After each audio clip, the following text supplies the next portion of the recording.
We are honored to have everyone here today at our very first inaugural Career Connection. As you all know, Albuquerque's film industry is growing and it's thriving and it's blossoming at an unprecedented rate. And in order to keep this industry thriving and make it sustainable for the long haul, we need a big, major workforce. So we need to deepen our crew, we need to grow our talent pool, and we need to actually start and grow more local businesses that support this industry.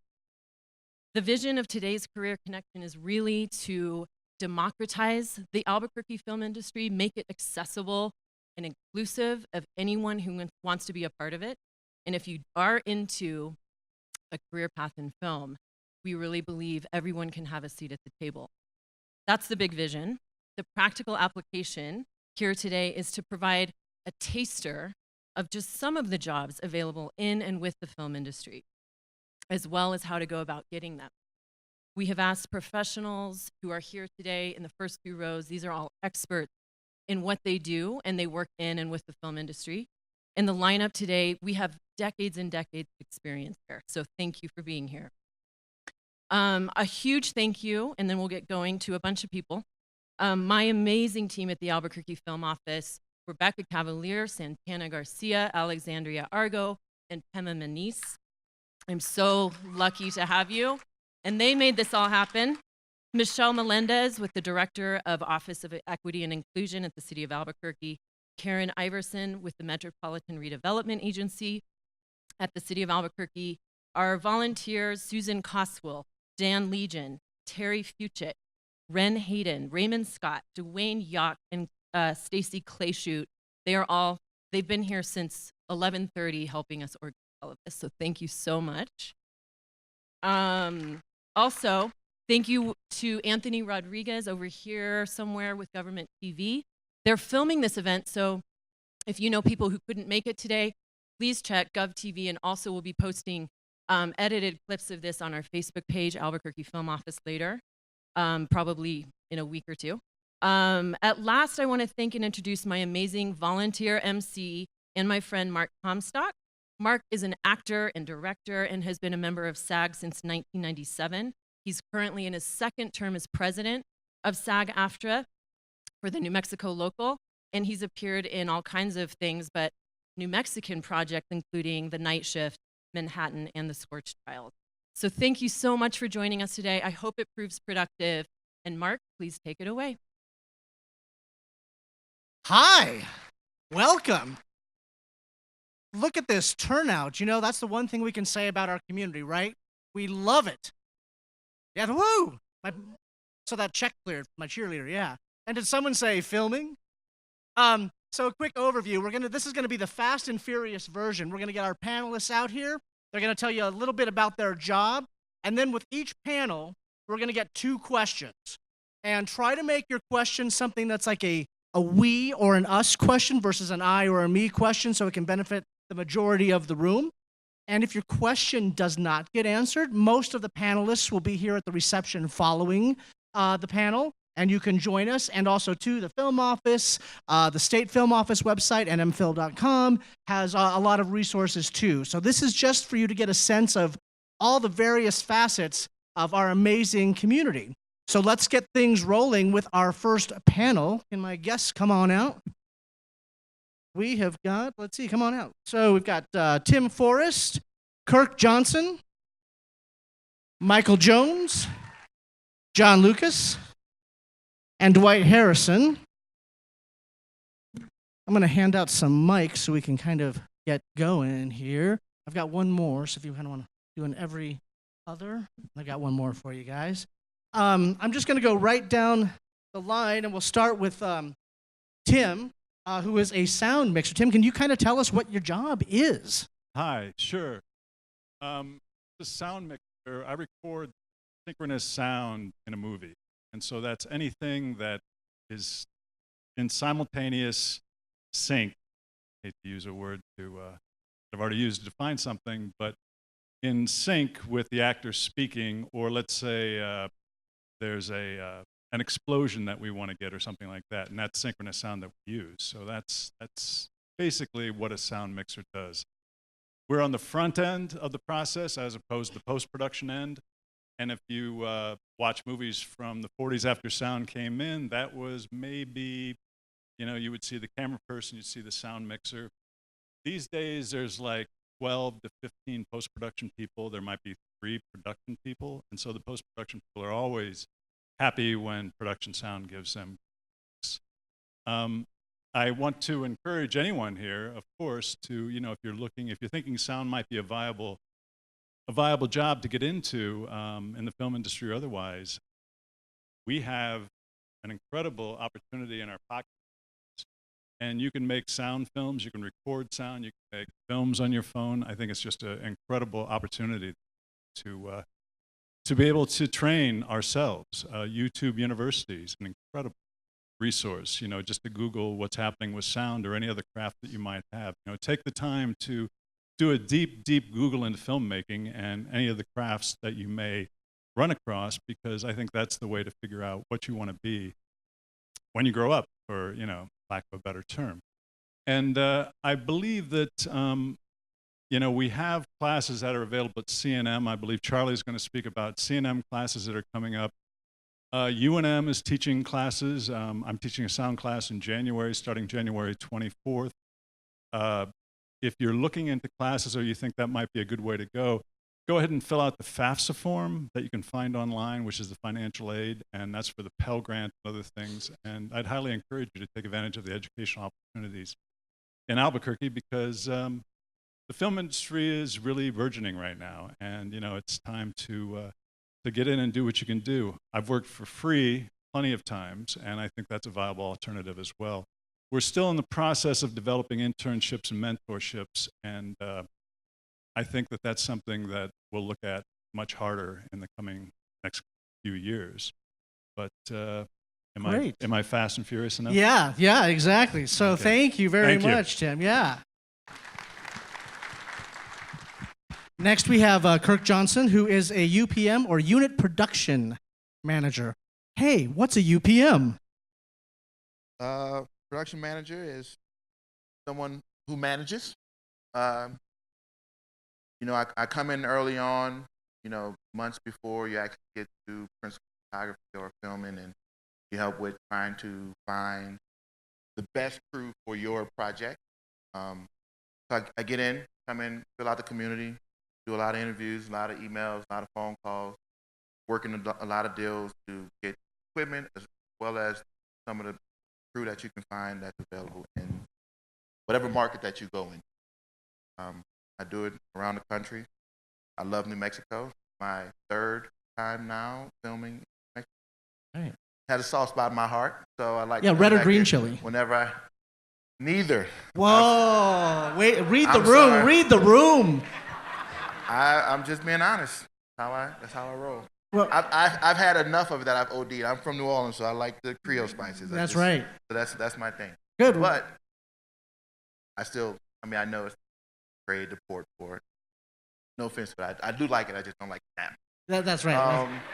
I'm gonna keep it short and simple. I think if anyone's trying to get into this industry, just stay persistent, stay humble, enjoy what you're doing. It's a tough job. Never take no.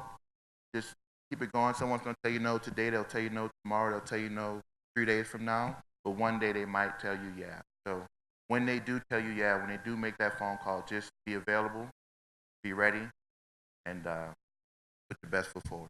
Great. Right. Thank you, and welcome.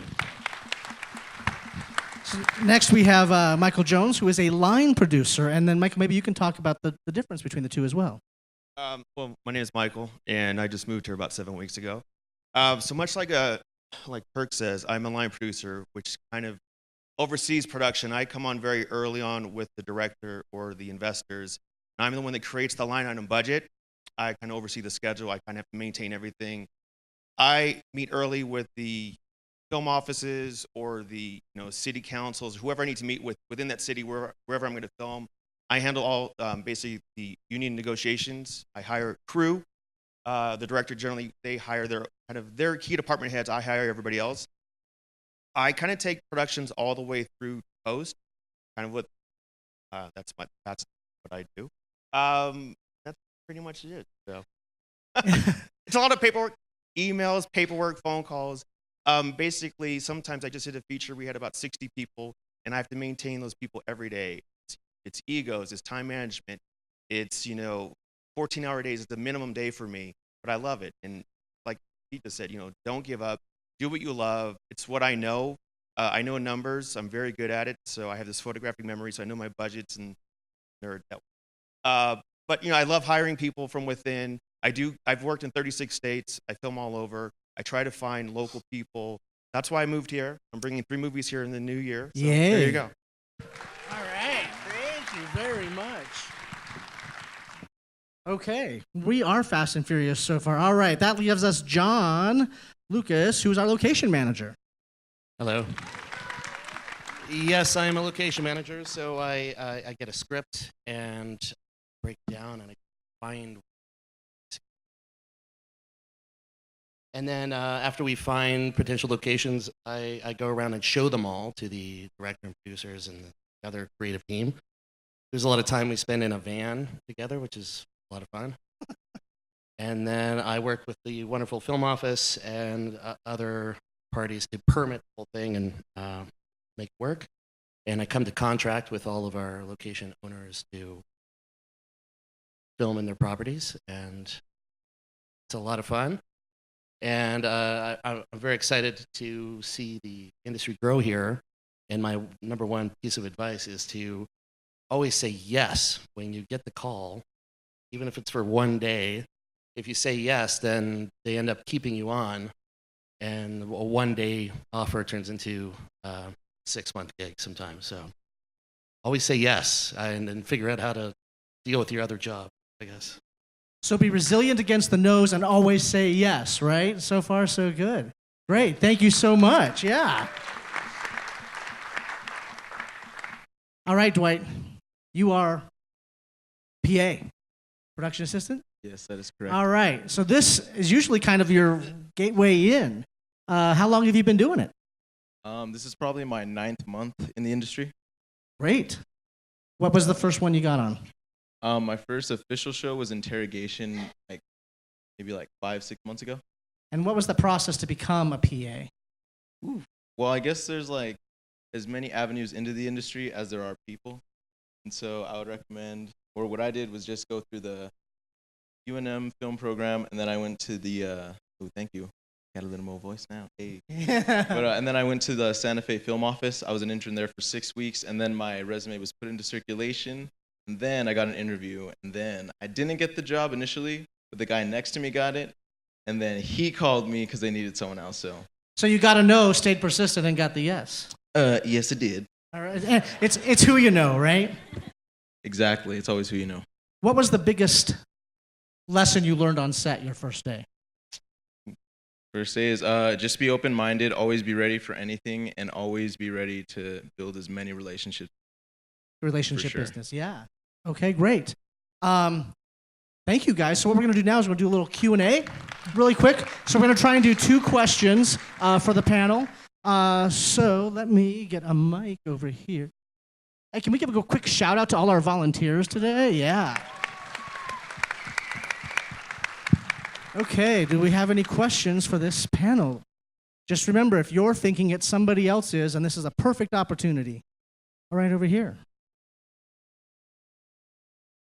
Yes, sir. I'm looking to get into the builders, as far as set building and so on. Just what is the best avenue to do that?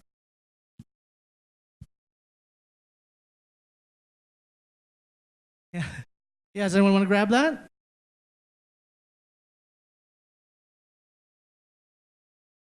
What you said, set building you want to do? What I suggest is going to the directory here and finding out the production designers in town, contacting them and telling them what you want to do, or maybe your local union here for the the carpenters or whatever they're doing, and start there. Yeah, go ahead. Something similar, just the union here I think is 480, IIC 480. I think you reach out to them, call the office, phone number that you call, and ask the question that you're asking us. figure out how do you get your name on the list, what experience you need to get put in the door. And I think every time I've ever called them, just a blind phone call to them, a cold call, they've been very responsive to me. They answer any question that I have. So I think if you reached out to IATSE 480 or Local 480, I think they'll be able to answer questions you have about becoming a carpenter or set building or property. And then there's also panel 3 that has the builders and the construction coordinators. Ask those same. Great. Tim, did you have something you wanted to add on to that? And I'm a member of Local 480 as well, but there's plenty of non-union work happening. If you're starting out, look for those independent films on the website of New Mexico Film Office as well as the city's office. Whatever other publications, I think Albuquerque Business First, if you subscribe to that, you get that pushed to your email and it lets you know what's going on in the city, and to find a low budget non-union film that's shooting, to be able to work on that, get your chops up. It's not the worst avenue to take getting into the business.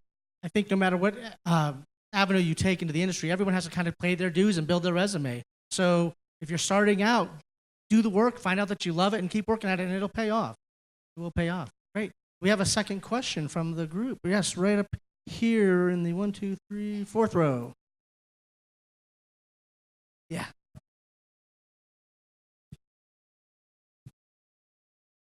I'm sorry. We heard from a PA how he got to that point. Sure. I just wondered, for line producing and locations, how did you guys? Is it independent films like he just said, or how did you guys kind of get your entree into those fields? Sure. I'll go first on this with John, and then. So just 13 years ago, I was Dwight, and I was PA. I got hired because some kid got sick, and he couldn't do the job anymore, and they called me, and I quit my job.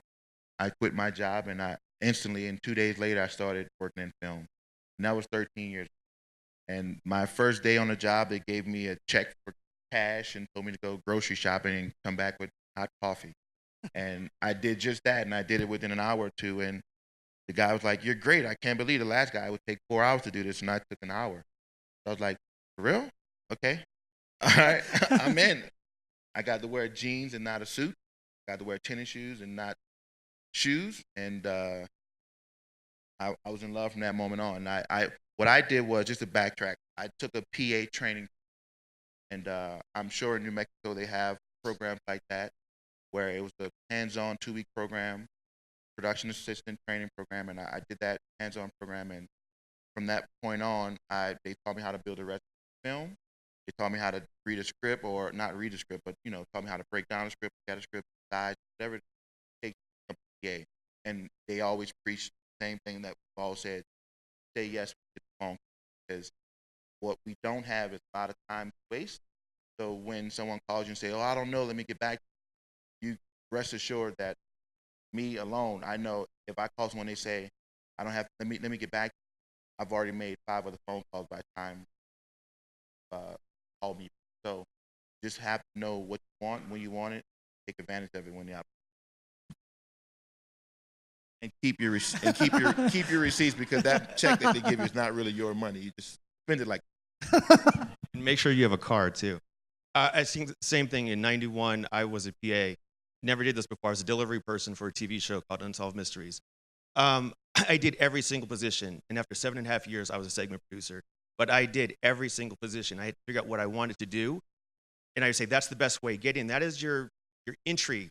It's almost your calling card. That's what you want to have your first PA story. So this guy, he started off great. Get in there, learn, figure out what you want to do, and focus on that. I realized I was better behind the scenes with numbers. I don't like lifting heavy things. I don't like electrical. I've done it all. I did locations for 10 years, which I love, but I segued into producing. And you keep learning, keep focusing on the one thing that you want to do, and that's how you do. But I definitely say start off as a PA. You're put in the door, and always say yes. Yeah, John. For me as a New Mexican, I started at the community college, Santa Fe Community College, a film technician's training program. I did a lot of short films, which I put on my resume, and I started working on short films outside community college. And then I got set PA gig. It went on from there during the Great Recession. Pretty interesting. When you get your first, before you get your first gig, I would practice going to Channel 2 on your walkie, and sit with a friend and take it to 2. It's very important because then you look like a professional. 'Cause you just have to fake it till you make it, right? So Method crew. yes, indeed. Great. Okay, so first let's give a big round of hand to our first panel. Thank you very much, gentlemen. And most of them will be around for the receptionist, so please be sure to follow up with them. And if you can just leave your mics on the chair, we will get ready with our next panel.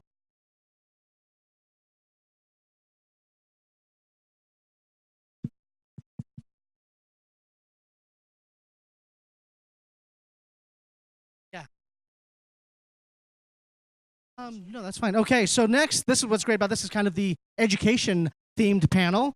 First, we have Charlie O'Dowd, who is a first assistant AD and at CNM. Some would even say a local legend. Then we have James Stone, chair of film and digital arts at UNM. Jocelyn Jensens, who's the director founder of New Mexico Girls Make Films. Yes. New Mexico Girls Make Movies, even better. And then lastly, we have Dr. Elizabeth Knuth-Stammer, Executive Director of Stagecoach Foundation. So Charlie, let's start with you. Do you have a mic? Hey. Hello. What do you do as a first AD, and how does that incorporate with your CNM teaching and what you do at CNM?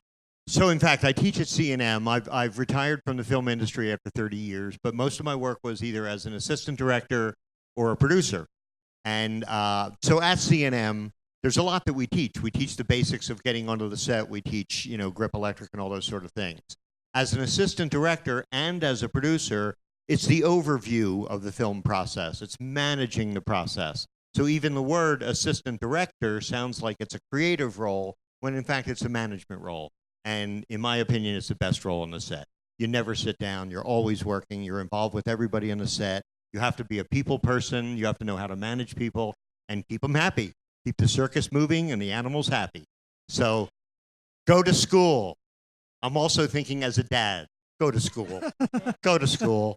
But CNM has a great program, and I'm a member of the Directors Guild of America. It's a great union if you want to be an assistant director, and there are numerous assistant director jobs on the set. So go to school.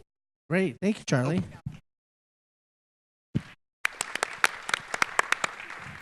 All right, James. So you are chair of the Film and Digital Arts at UNM. Is that a fairly new program at UNM?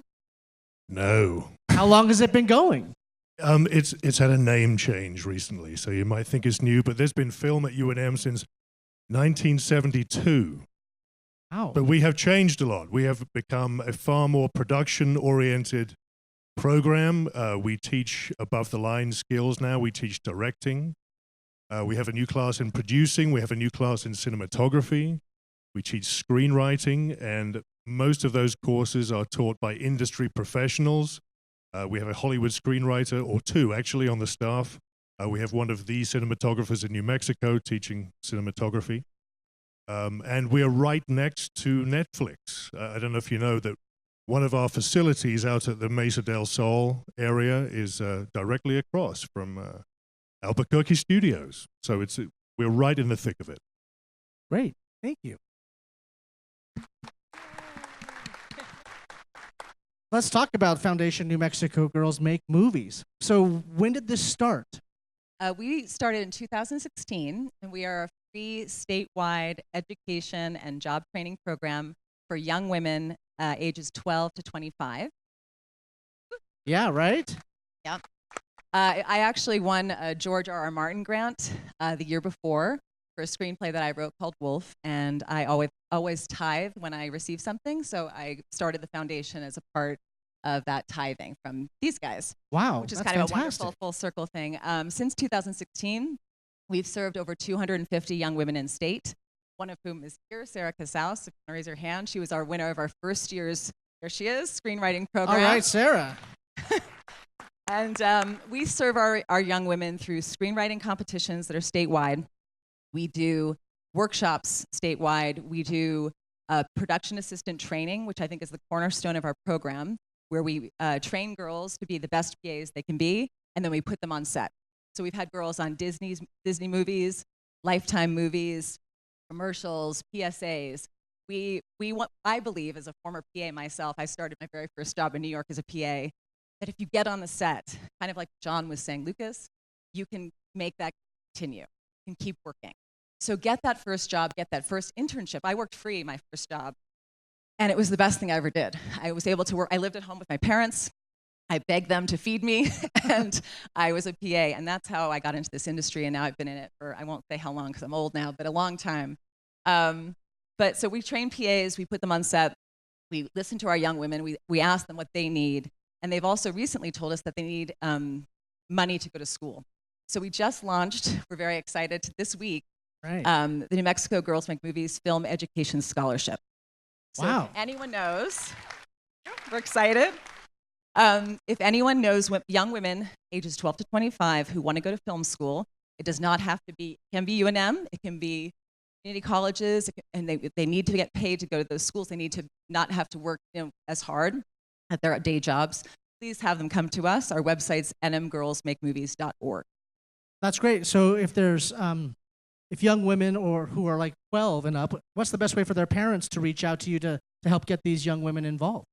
From our website, we get parents contacting us all the time for the younger middle school, or the girls reach out themselves. They have a parental participate in all of the programs. Oh, that's great. All right. So now we have Dr. Elizabeth Stammer, who is the executive director of Stagecoach, which I don't know, there's some guy who runs that and founded that. What's his name?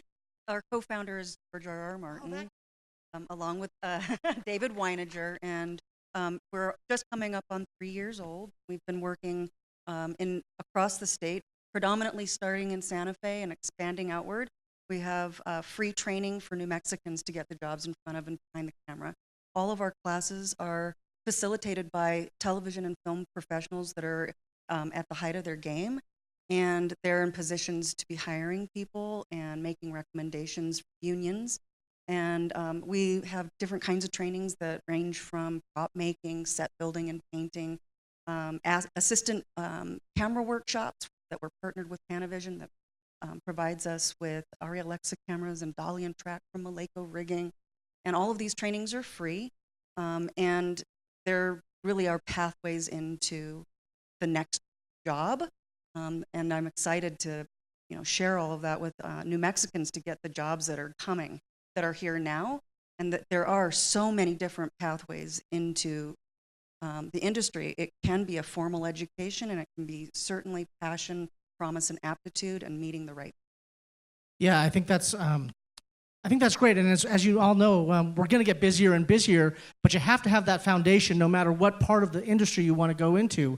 And this panel is a great example of all the options we have to get involved with that.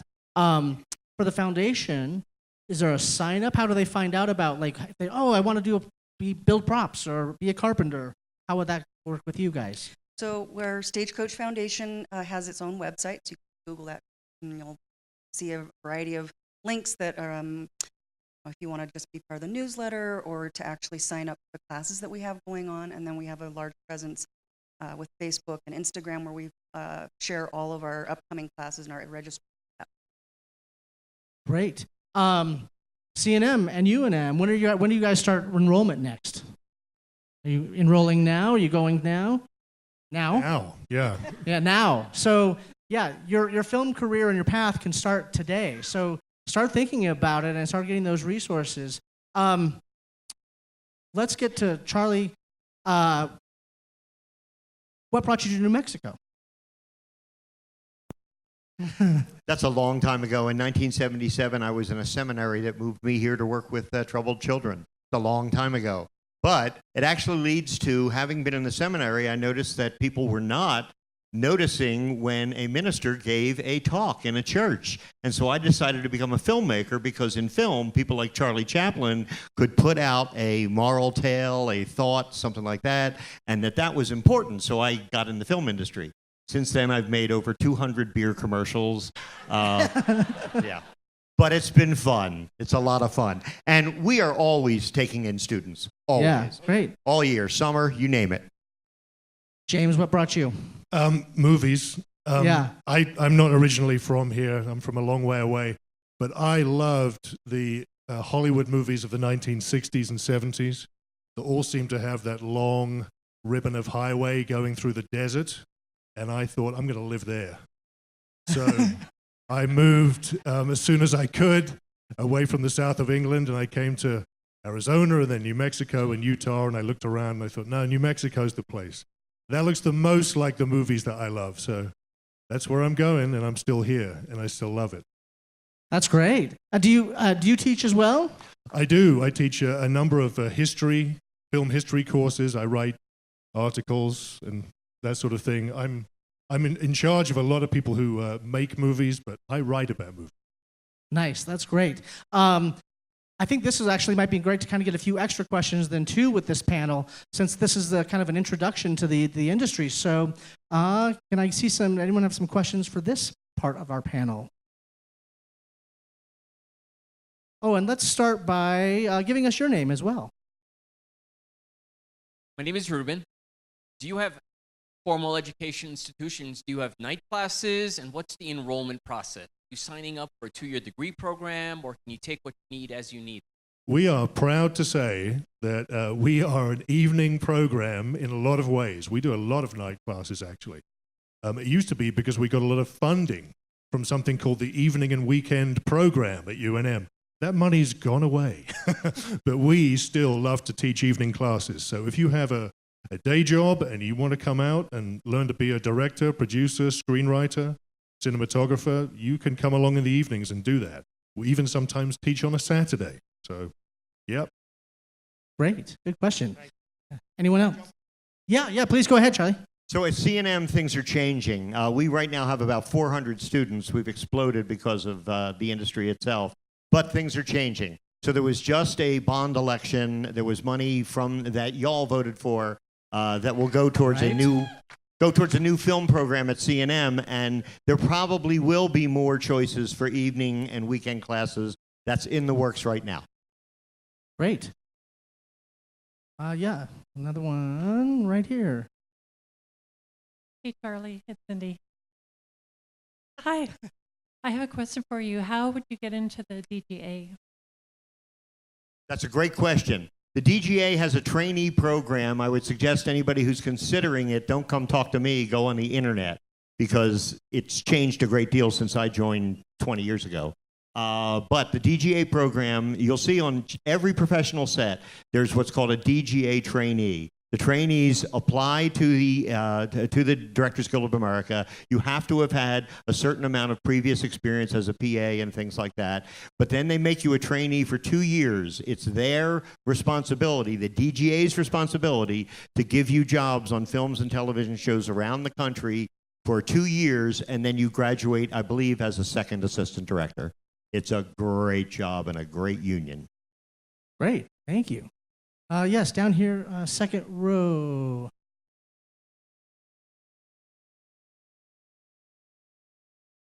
For the young lady who works with girls and teenagers, I have a granddaughter who's a sophomore, and she goes to the Orange County School of Arts.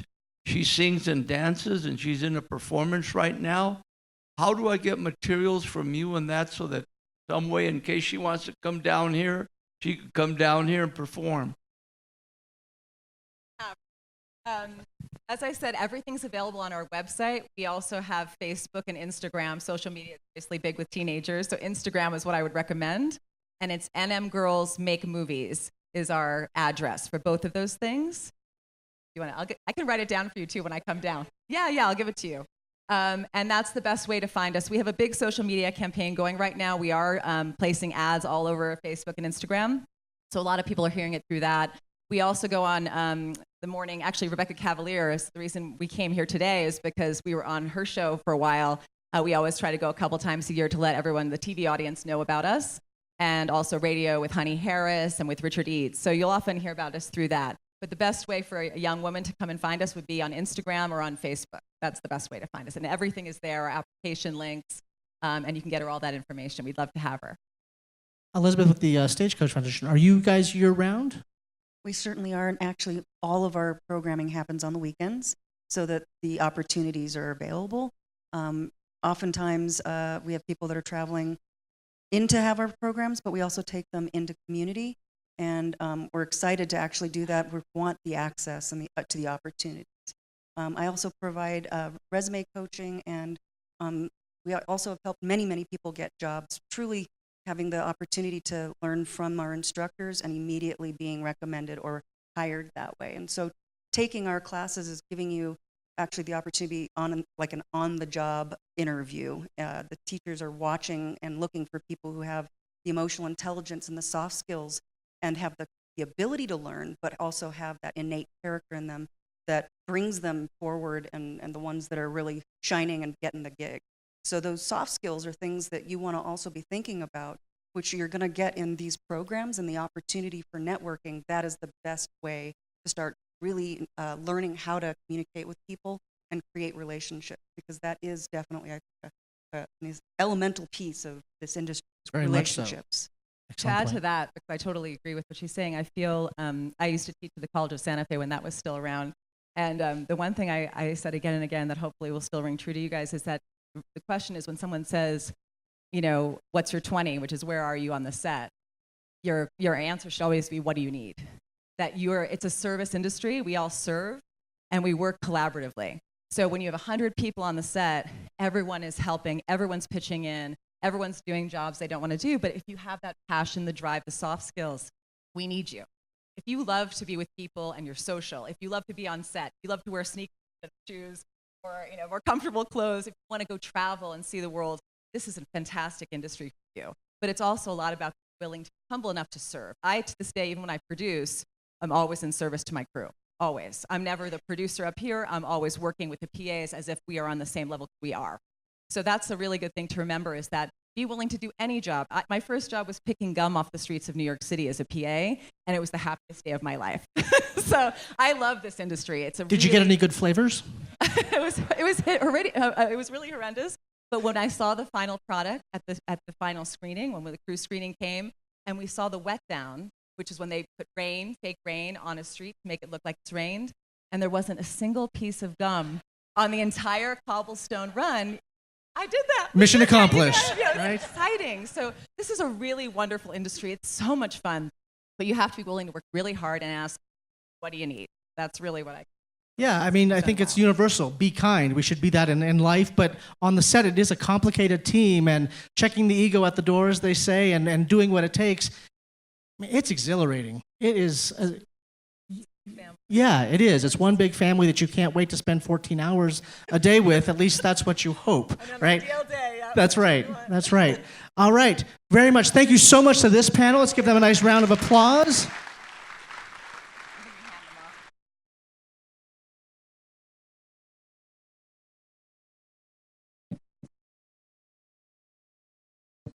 Right.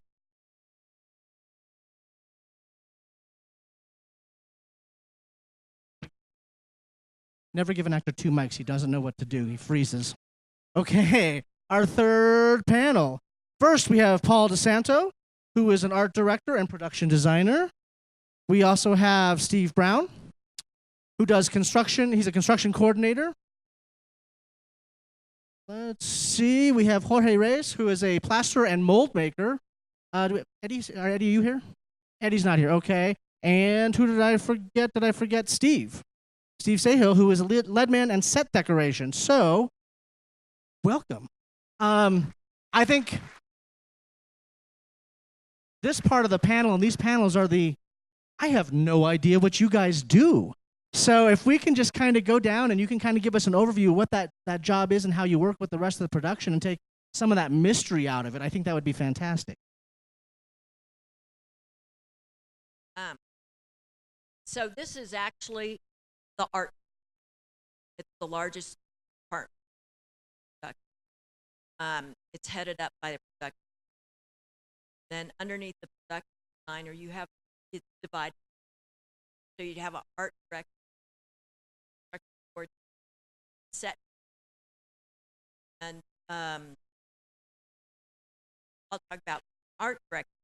An art director hires set designers and graphic designers. We have numerous PAs, art department. It's a very hard working department. And what I hire someone about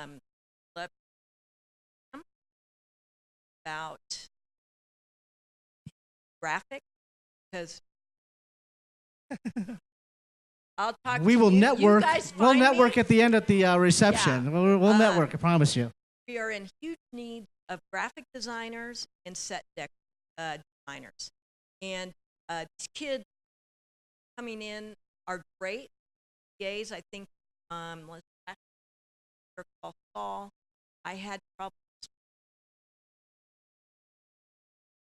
And 2 or 3 of them in different fine art.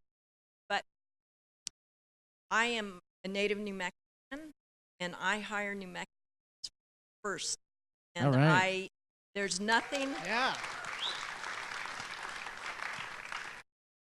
I have lost my kids, our 3 kids left out, and it's heartbreaking because we need to retain our smart children, give a good job, help better. So as much as I am about film, I'm about bringing these kids back here, give a good job. So back. So what we do is we have to build a set. We have to design a set, come up with a set, do drawings. Maybe there's graphics in that set.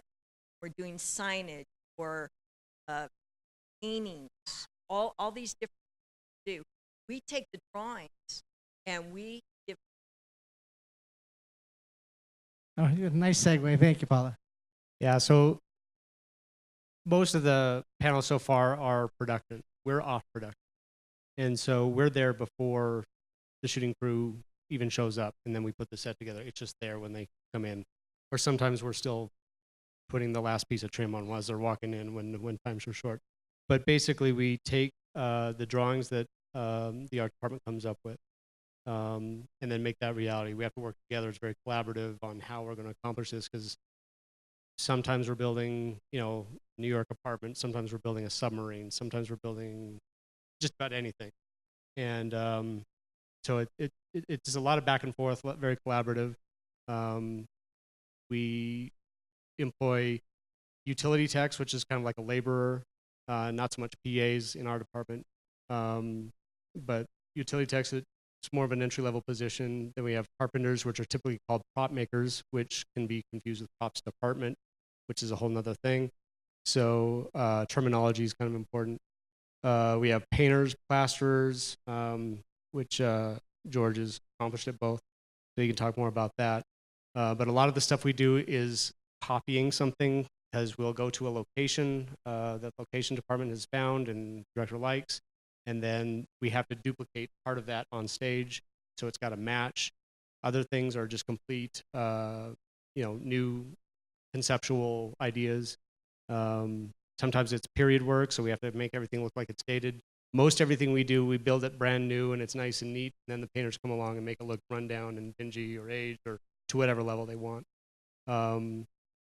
And that's just in a nutshell what we do. We build the sets, we modify locations when signage needs to be changed out at a gas station or whatever, or we build the gas station, done in the past. And then when production is done shooting, we come back and we take it down and either store it for another season if it's TV show, or sometimes we've donated old sets to CNM or other causes, that sort of thing. If it's a TV show, we'll often reuse a lot of stuff from season to season. And that's a nutshell. Great. Hi, I'm Steve, and I'm really impressed with how many people are here. Yeah, right? Thank you. So I'm the lead man, and I work for the decorator. Paula would draw the sets up, create the sets. Steve would build them. Paint will paint them, and then we start where the paint ends. So we bring in, we're basically furniture movers. We bring in all the furniture, we set up the pictures, the lights, the AC grill on the wall. And we either, I work under the deck, she or he will find the furniture, rent it or buy it, and then myself and my crew, which varies from on a little tiny thing, might be myself and 1 to 30 people. And it goes, big shows, you just pick. We keep track of this. We basically load our truck with furniture, go somewhere, unload it, set up. And we are in location shooting. We are the first ones in because we'll clear it for construction. And we're the last ones out. So what I try and stress to my crew is you are the face, the last face of the film crew, the homeowners. So be nice, take care of people. We want to be a clean industry. I think that's about it. As far as crew, I look for people with snap, and on our side, having handyman skills really, because we do a little bit of construction, a little bit of a lot of moving furniture, framing of pictures, and we will handle. We've handled $400,000, $500,000 pieces of. So you really have to be careful with people's belongings. That's about it.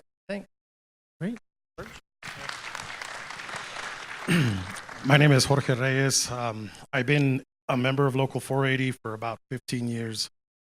Started out as a carpenter, prop maker. And as I saw what I like to do, I tried different stuff. I really love to paint, plaster, and sculpture. That's what I've been doing past, I want to say about 6 years. It's been a wonderful time. We've built from spaceships to moon landings to all kinds of stuff. It's just a joy to be able to do this and be part of it. I encourage anyone that you have any kind of building skills, art skills, local480.com, start the process. You know, we need people really. Thank God, a lot of the movie industry is picked up here. Great, and love to have you. Yeah, great. Paula, how far out from a production do you start assembling your team, and do you work with the production? Like, how far out before something starts do you guys start working? Probably 8 to 6 weeks out, depending on what. Like, I've been working at Saul, so we sort of know if we've got a lot of builds up front, so we'll get in there, get that on a movie. You know, I think 2 months, 3 months. I guess if it's really large, more. Okay, so let's take Breaking Bad for an example, though. How was for season 1 compared to season 4 of Saul? Like, how streamlined has that communication become, and how hands-on are you? Or you're like, oh, I know what they're going to want, or I know what they're going to need. How well do you know that world? I think very well. It's not always easy to tell my boss that's not what I want, but only because, after working all those seasons, you know what the showrunners want. You know how, Yes, I know that. And you can get a feel for them pretty quickly. Just you have production meetings and concept meetings. That show runs so smoothly. It's not an easy show. They're very particular, and the story's very important. They want what they want, and we're all used to that. But as far as organization, scripts come out, it's very timely. When you're going to have tech scout, everything is ran very well. Show. Great. Steve, question for you. What is the skill set you look for, or the skill set you would like your crew to have, and that you had that kind of got you on this path? As far as construction goes, and even in a series where things are, season to season, there's turnover. There's always turnover. There's different departments. Not every department's the same every time, and so every show's a little bit different. So the basic skill sets within our department are basically carpentry skills. And kind of to address the question earlier too, for construction work, the IATSE Local 480 website, just go there. There's instruction on there how to get on the overflow list. That's the first step.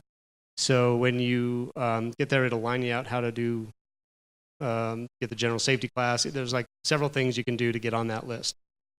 We go through all the union roster first. When it's busy, we go to the overflow list next. That's the next place we go. And until this summer, we haven't gone into the overflow list for anything I've been working on for probably a couple years, or at least a good year and a half or so. But this summer we couldn't find enough people. We needed plasterers, we needed painters, and we had 8 sets to build in one last episode, and we squeaked through with what we have. But it was tough. And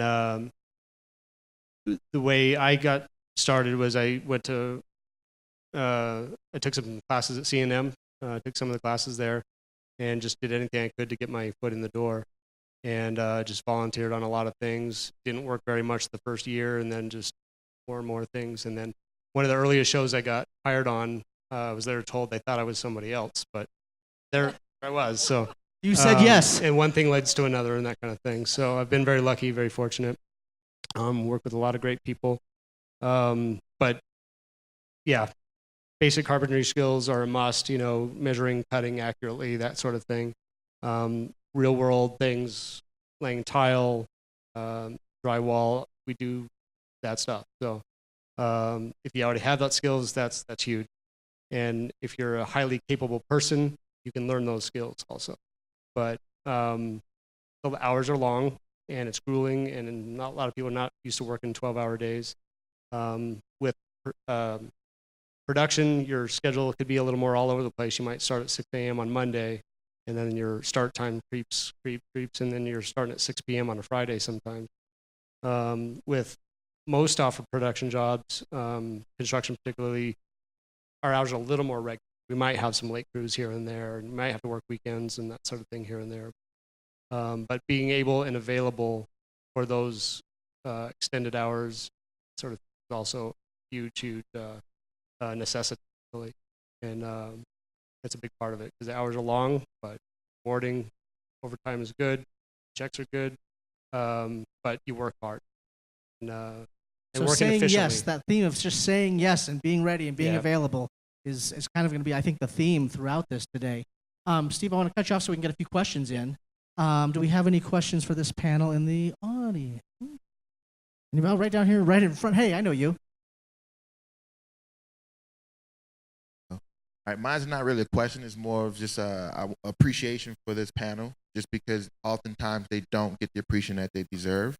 And they deal with a lot of people, myself, that's always saying, well, I'm going to give you $400,000 as your budget to do what you do, and then I ask you to shave off $100,000. So they work a lot of long hours to try to figure things out, and they don't get credit for it. It goes on screen, and other folks get credit for it. And just to speak with Steve, because I know Steve, I've worked with Steve, they're very creative. When he say they go into a location and they find something that they have to duplicate.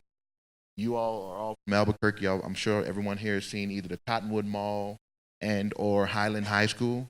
This man has ran a crew of over 100 people for 2-3 months straight in order to replicate both those locations that we made feel like it was in Glendale, California. But it was the Highland High School, the entry of it, as well as the Cottonwood Mall. So, and those sets are still built inside of Albuquerque Studios. And anytime I go into Cottonwood Mall, I feel like I'm in a set that Steve built. I think anyone who's seen Daybreak, and you should, If you I think, haven't- right? Isn't it fantastic? But you're right. It's like, when did they shoot there at Cottonwood If you haven't Mall? seen Daybreak, you should watch it. But just know, every time we're inside the Cottonwood Mall, for the most part, is a set that Steve built. And or inside the high school, is a set that Steve and his crew built. And just want to give kudos to you four. Yeah, I think that's well deserved. Let's give them some shout outs. You don't get the recognition that you deserve. So that's all. Then we have a question over here, house left there. And that's something too, just as something that we can all do, is watch everything that's been filmed here. If it's a long series, you don't have to watch every episode, but you should know what's happening in our town and our community so that we can continue to support it, keep it growing, keep our community involved with it. I think that's just something that we should do because we are so lucky to have the opportunities that we do here. So, yes. Hi, my name's Maria Romero, and I am the mom of an artist. And this is a question for Paula. Do you have any intern programs, and what skills do you look for in an artist? Good question. Thank you. So a couple of things. We don't have it in program. I don't know why that is, but we don't. We have PAs is what the hiring level is. So depending on what type of artist she is, if she's a painter, ma'am, is that what she is? And he draws. Okay. Yeah. Okay, so in my department, we usually hire graphic artists. So we're looking for Photoshop, Illustrator, strong computer skills. But in scenic paint, they're always for really good. I mean, we'll do. Couple times we've done portraits, had really talented and men, but this woman who did these wonderful portraits. So there's always a place, depending on what your skill set is. And Jorge actually talk about that. So talk mass sculpture and would also be scenic. Would more is. Yeah, so, there's people that come that are artists and they want to get into painting and sculpting and stuff like that. Like I said, log on to Local 480 and there's opportunity there. Get in, even if it's just a utility tech, just to get your foot in the door. Utility tech, it's basically a labor. And bring your art, and start networking, start talking to people, and that's the best way to do it. Like I said, we need people, artistic people that have art background. For me, I love to paint, sculpt, plaster, and it's just something that I fell in love with. And if that's what you want to do, come try it out. Get in, put your foot in the door, and see what you like. And if you don't like that, luckily we're an open union, and you can build. You could be a lead man, set dresser, right? So there's We'll different, find places different for art. you, right? We'll find a place for you. Yeah, right? exactly. Let's give another round of applause to this panel. Thank you guys so much. It was so insightful. Just put your mic on the chair. Yeah. Great. Thanks, Jorge.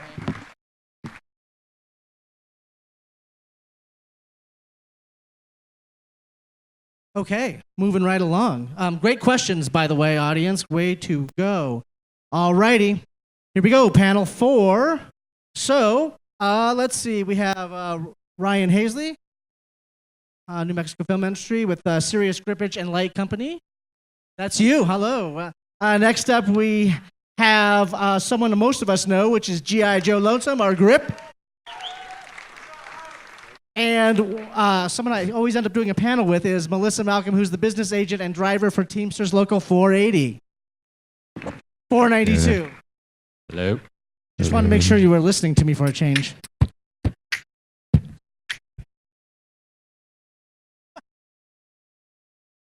Okay, let's start with you, Ryan. So, tell us a little bit about what you do. Hello, I'm Ryan, and I do a lot of things, but I run one of the older lighting and grip rental companies in Albuquerque. Help teach up at the Santa Fe Community College, gaffer and lighting technician in Local 480, and do a lot of independent film as well. Great. Joe, why don't you tell us what a grip is? Hey, what's up, guys? My name is G.I. Joe Lonesome. Poppin'. Getting into grip, actually, that was kind of the first thing. So what is a grip? Actually, a lot of people who are outside of the film industry, probably one of the most unknown, departments that's kind of out there. But basically, in kind of a nutshell, grip is the people who shape the light and they move the camera. Pretty much it. Yeah, that's great.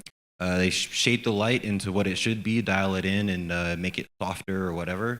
And then they also move the camera. They move it across dolly tracks. They also move it on cranes and things like that. So those are the people who operate those types of things. All right, Melissa, tell us about the Teamsters. My name is Melissa Malcolm. I'm the business agent for Teamsters Local 492 here in New Mexico. I was a driver for the film industry for 14 years. Then I became the business agent going on 3 years ago. Anything that you see that has wheels and a steering wheel on a movie set, that belongs to the Teamsters. We also have all of the animals, the horses, the cattle, the snake, the cockroaches, any sort of animal that you see, that's us as well. We drive all the trucks, anything from cast all the way up to the 18-wheelers. That's all Teamsters. So let's just get this, because how does one become a Teamster, Melissa? Of everything in the film industry, the Teamsters is probably the hardest to get into. Right now, you have to have a Class A CDL. We won't take anybody that doesn't. And for us, it's not something that we can train for. You actually, since it's a commercial driver's license, you have to go to a school and get that. We have a high demand right now to get into the Teamsters. We have a waiting list, but you must have a Class A CDL. The big thing with me, I am all about New Mexican. We don't take anybody from out of state, and we don't take anybody that can't prove their residency for a year. During the last legislative session, I fought and fought and fought to make this industry all about New Mexico. These are your tax dollars. These are getting paid to these film companies. We want you guys to get these jobs.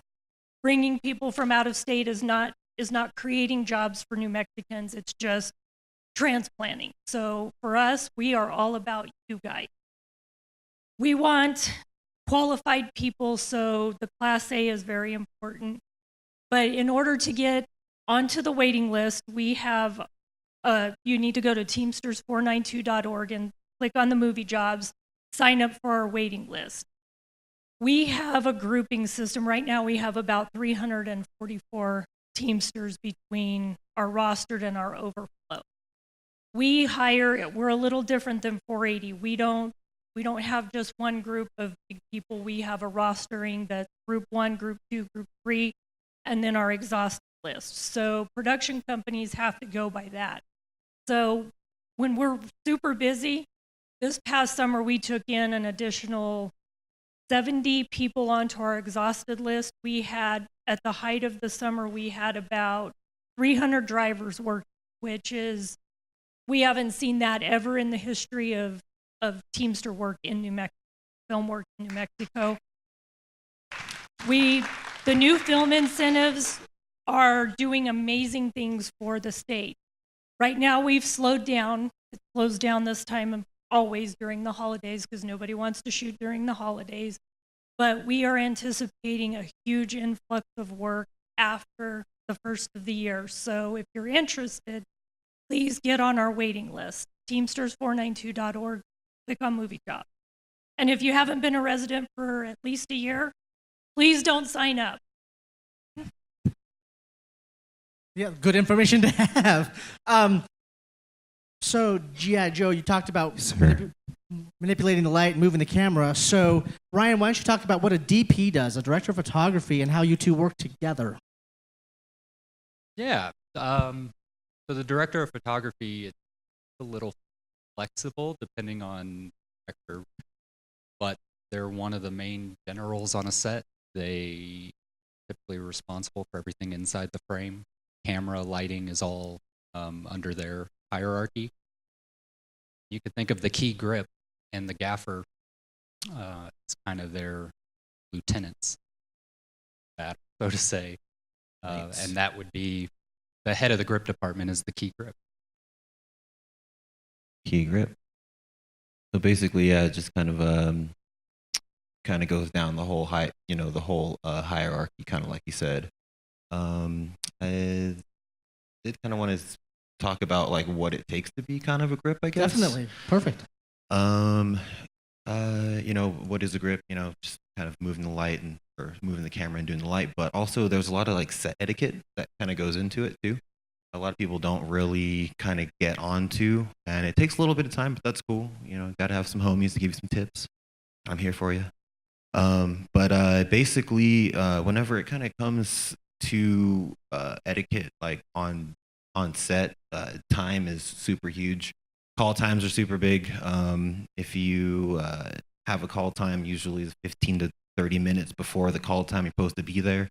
At least to get breakfast. If you want to eat, you better be there. But I always say amateurs 15 minutes, professionals do 30 minutes. If you really want to drag your feet, then you can do the bonus 10 minutes.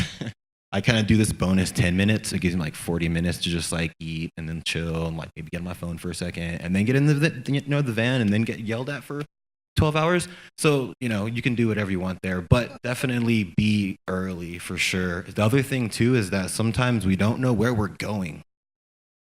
Like new locations, sometimes there's not even a pin for it or a location thing at all. So you have to give yourself enough time to get lost a lot. And, that good 10 minutes might actually help you for that too. But clothing is huge. Talking about clothing for a minute. Just talking about that. Just like how do you dress on a set? Because anyone here in New Mexico knows we can have freezing in the morning and 65 or 70 in the afternoon, right? So, just be kind of ready for war, honestly. Be ready to be out there. Be ready for it to be super rainy or super hot or super cold or whatever.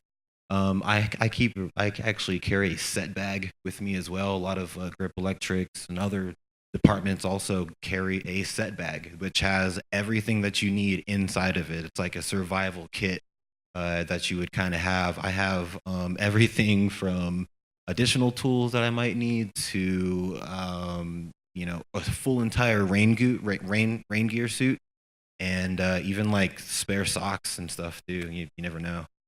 But that's kind of the gist whenever it comes to just being ready. What was your path to becoming a grip? Did you do something else before, or did you want to be a grip right off the bat? Not really. I got into the industry as a producer. I'm still a producer now, and I do a lot of my own stuff. Check out my web series. Third season just released. Offset web series, super awesome. But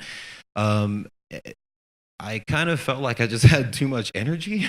I wanted to get into 480 because that was kind of what was going on here in New Mexico. So I was like, cool, let me get into 480, make some more connections, and I can also,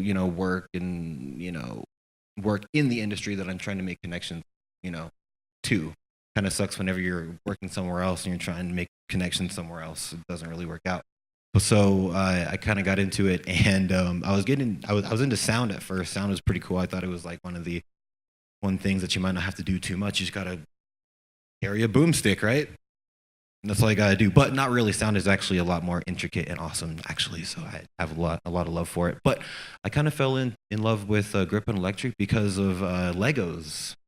Back in the day, I kind of got into Legos, and I've always been into like putting weird things together and like kind of like building weird stuff. So as far as it goes, I kind of like got into it for that. But I still produce on the side, but really love the physical of grip and electric. It's also a huge mental game too. You got to be ready for a lot of stuff. Yeah, Ryan. So, what's a path to become a DP? That's a tough. Yeah, can you? Just some Sure. possible avenues and kind of what that path would look like. I mean, the exciting thing in the film industry is there's never like a few jobs, a corporate job where there's a very clear ladder to climb and basically devote your entire life to, working towards that. Film's amazing in the fact that it's this wonderful blend of artistic and technical, and it really comes down to how much you want to hustle. There's no, you have to do X, Y, and Z to become a DP. Ultimately, you really want to be a cinematographer, better make friends with directors because Right. ultimately they're the ones that are going to bring you on projects. There's a couple ways to really go about it. One way that is very proven successful is kind of climbing through the union ranks, and so you start off as an entry level electrician, entry level camera utility, and you ultimately networking is really making friends. That's what it boils down to. And when you're in those positions, you're able to make a lot of friends with people who have been doing it longer than you have. You learn from them, you mentor under, and come up. You come up that way, and then eventually, you patient, hardworking, you pay attention, and eventually you can get a shot. And it's what you make of it. That's more the artistic side of which is exciting. And yeah, so if you want to be a cinematographer, you kind of have to go do it. Yeah, I think that's another theme, right? Just be persistent and say yes to everything. So, Melissa, how did you get into the Teamsters? What was your pathway? So the film industry is all about nepotism. I am a It's not what you know, it's who you know, right? Absolutely. So I'm a third generation movie teamster. My grandfather was a movie teamster, and one day my dad, who is also a movie teamster, he called me up and said, "Hey, we're shorthanded. Can you come and help?" And that was many years ago. And that was essentially my path. It wasn't, I went to school, I have 2 degrees in something completely unrelated to the film industry. It was never on my radar. But the day I got the phone call, "Hey, can you come help us out?" I never looked back. I've been in this industry for a while. When I signed up for the Teamsters, I was number 49 on our roster, and now look at us. We've had people come and go, but we've got 344 drivers right now. So we keep it in the family, I guess. Yeah, no, that's great. That's great. Let's get some questions here for this panel. So we got some over here. And don't forget to tell us your name, too. Daniel,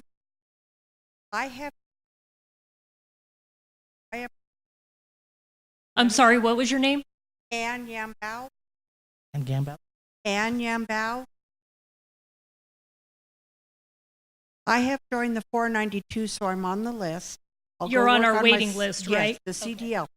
When you first start, it's kind of hard to get a lot of positions till they get to know you. Can you go for like an employment extra,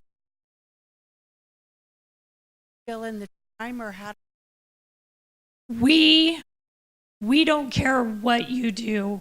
I mean, the film industry is an up and down industry, and if you can't work as a Teamster, I would never ever discourage anybody from seeking employment otherwise. You have bills to pay, and we have rules. Once you're a rostered member, we have rules that you have to follow, that you can't go get yourself rostered in another Teamster local. But as far as working as an extra or as a grip, we have people that have dual cards. You know, they belong to the Teamsters and 480. Pay your bills however you need to pay them, absolutely. I would love. It's a good thing you're on the list. Yeah, down here in front, here in the red. We even have a microphone coming to you. Yeah, hi. My name is Anton. My lady and I are both on the 480 overflow. Beyond the advice given on the website, any other advice that you might give?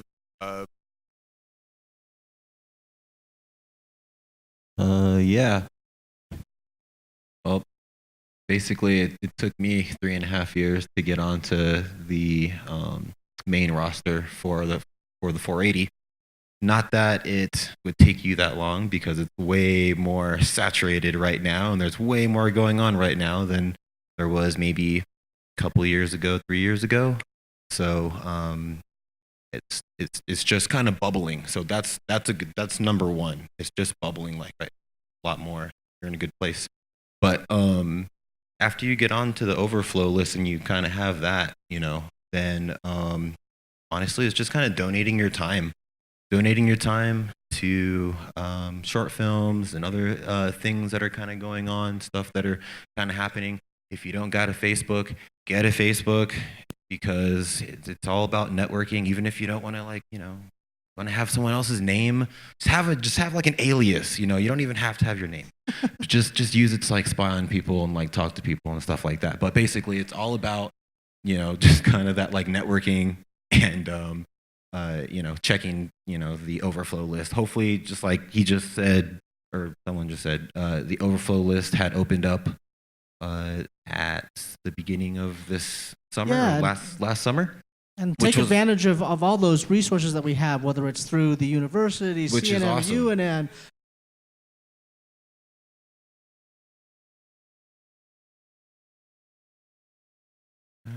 That was Probably just the let's office. see. You mentioned business first, right? Yeah. You want to answer that really quick, Tim? Sure. Business First. It's, you know, part of the Albuquerque Journal. It's a subset of that. You just Google Business First, subscribe to it, and I was also talking about the New Mexico State film site as well as the cities. And what did I see? Business First today, they let me know that RPG just moved into town, or has moved into town, and they have like 5 camera stalls. They're a camera and lighting business. So it really speaks well of, you know, people from outside wanting to come in and get a piece of this pie. But yeah, those are all available. Just Google them and figure it out. I mean, part of the investigative, you know, journey of, you know, going deep Google on this, you know, will help inspire you to figure out what craft to learn more about the film industry. One more thing, just because Ryan's here actually too, with the donating your time and just kind of getting the experience and raising your resume and things like that for people to be a lot more impressed with you. Going to places and doing internships at places that harbor the department that you want to get into is super huge. I did an internship over at Serious Lighting Grip with Ryan over here, and it was super awesome. I know some other people also did too, and that was really, really helpful, and that got me in the eye of a lot of people coming in to the Grip House, and I got my number out and my name out. It was awesome. Great. All right, let's hear it for this panel. Thank you guys so much. You know.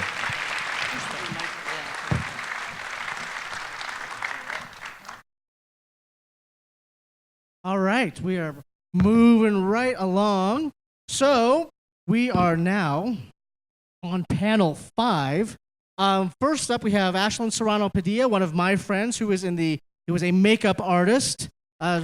Actually made me look okay. And Aaliyah Ames, who is a set costumer. Yes, come on in, please. I don't know why, with the 2 chairs, it feels much more intimate. So, Ashlyn, why don't we start with you and kind of tell us what you do, how you did it, and what's your day on set like? Okay. I have been a makeup artist here in Albuquerque for about 15 years. I started at MAC Cosmetics when it had first opened, and then I went in a different route and was going to go to law school. And the movie business came here, and they went looking for some makeup artists to do some crazy rave makeup on a big movie that was in town. And I had just left, so they went to MAC. The girls at MAC called me and said, do it. So I did, and that was my entrance into the union. I got my days on that show, and I was sewing wigs for pieces and doing crazy rave makeup with Gerard Butler. And I fell in love with the industry then, moved to LA, went to makeup school. I realized I should probably learn all the blood and guts and gore and all those things that you see on the movies. So I moved to LA, went to makeup school out there. There wasn't anything here, and moved right back home. And continued my journey through makeup artistry. I started with background makeup, and there's different tiers of makeup artistry on set. There's a department head, there's a key makeup artist, there's a third, and then there's somebody that runs background, and then there's background makeup artist. And so I always suggest just to start with background makeup artistry. You got to get tons of people in your chair, from doing dirt and guts and gore and all those kind of things to making people pretty, or covering tattoos, because everyone has tattoos of Batman and Superman and NFL teams and all those things that can't be seen on TV because they're trademarked. So we're there to cover those up or add tattoos or whatever it may call for. And then you move into the trailer, and then you get to work with the big stars and create looks. And then once you move on into a key makeup artist, you're under the department head, so you're more like their co-manager, their Robin to the Batman.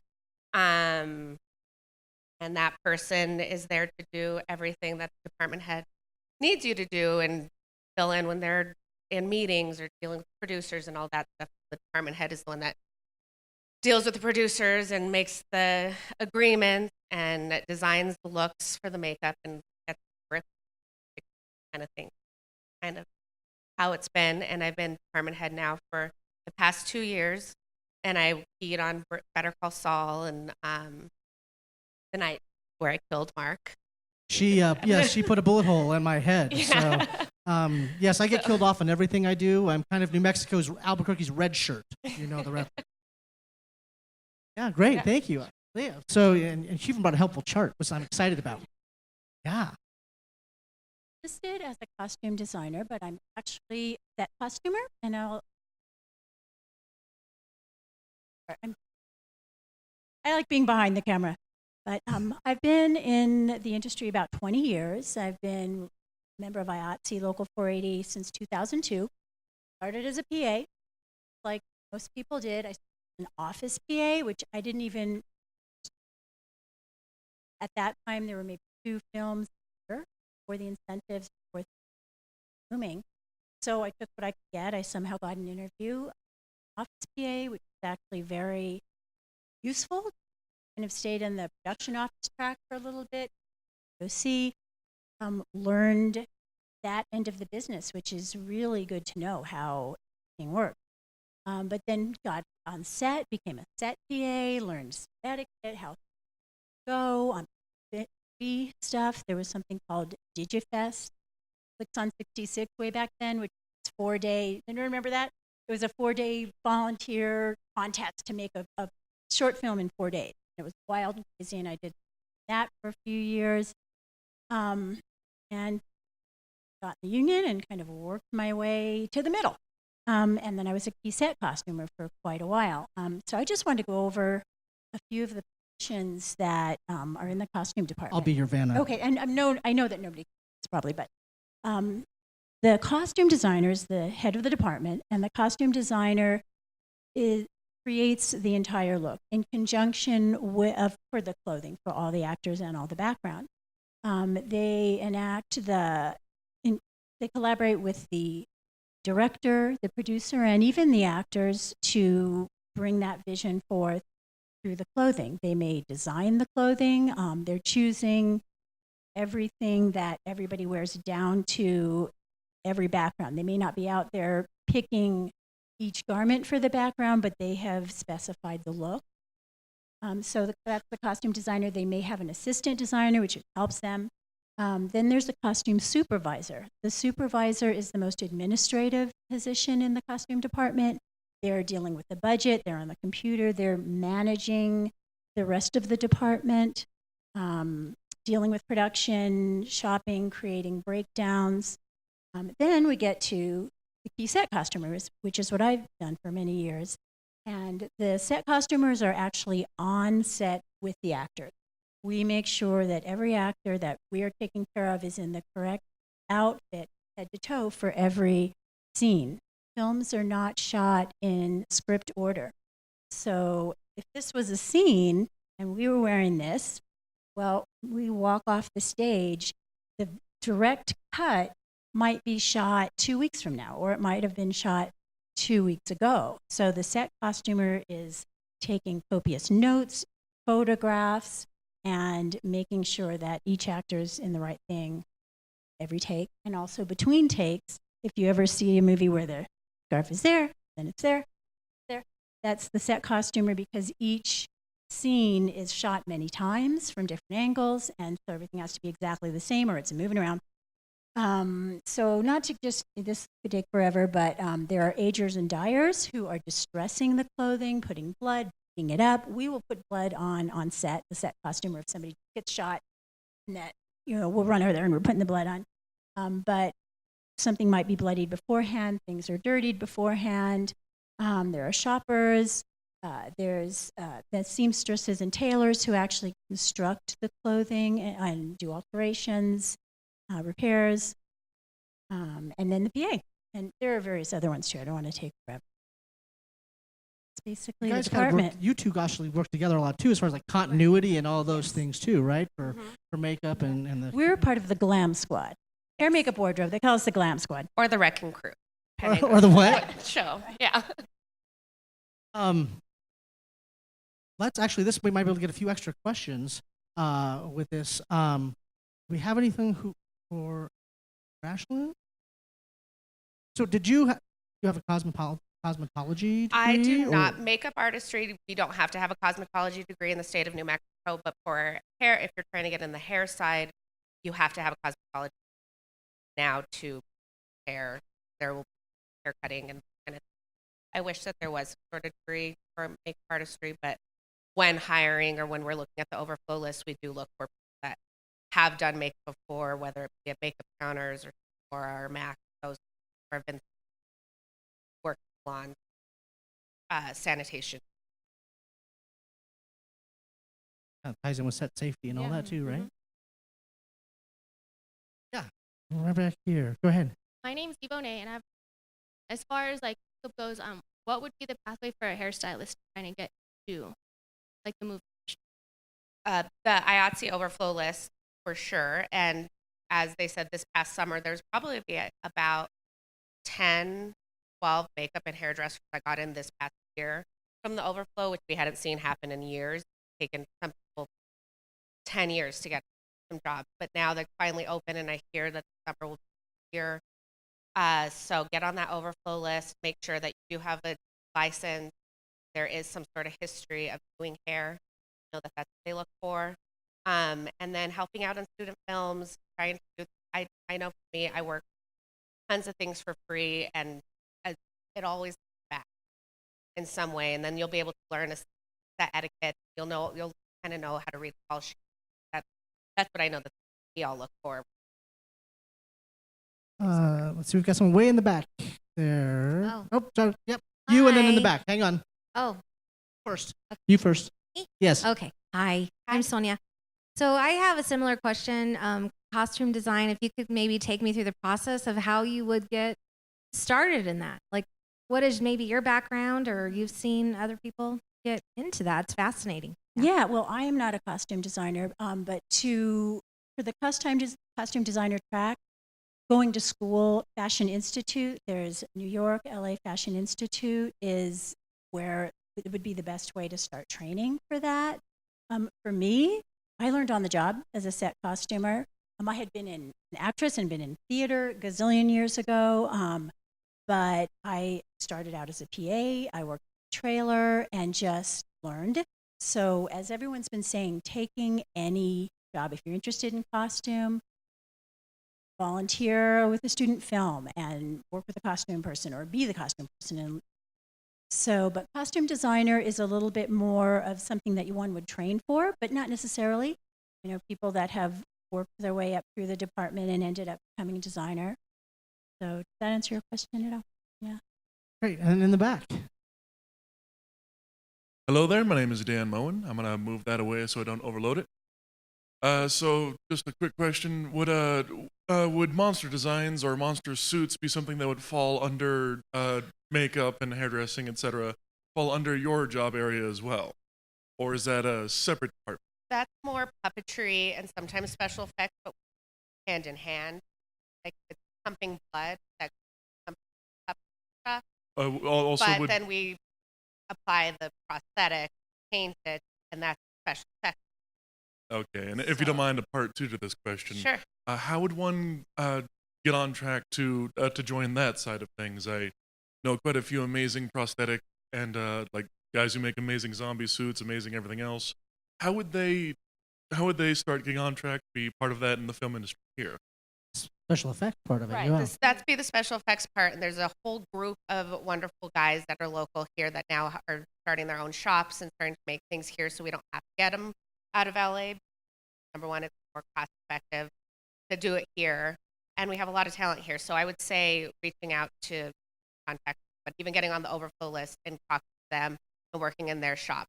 I know that they all need help pumping those things out, and then they'll give you days. Like there's Daybreak, and there's so many shows that are coming that are so zombie related that there's a different trailer for that. And it's same overflow list, same everything if you want to do special effects, makeup. I don't really know about the puppet side. All right, well, thank you very much. You're a saint. Yeah. I don't know about Charlie's that. not here, but they do have a booth out in the hallway there, so I'm sure they can answer that question for you on the post. So let's give a nice round of applause to Ashlyn and Aaliyah.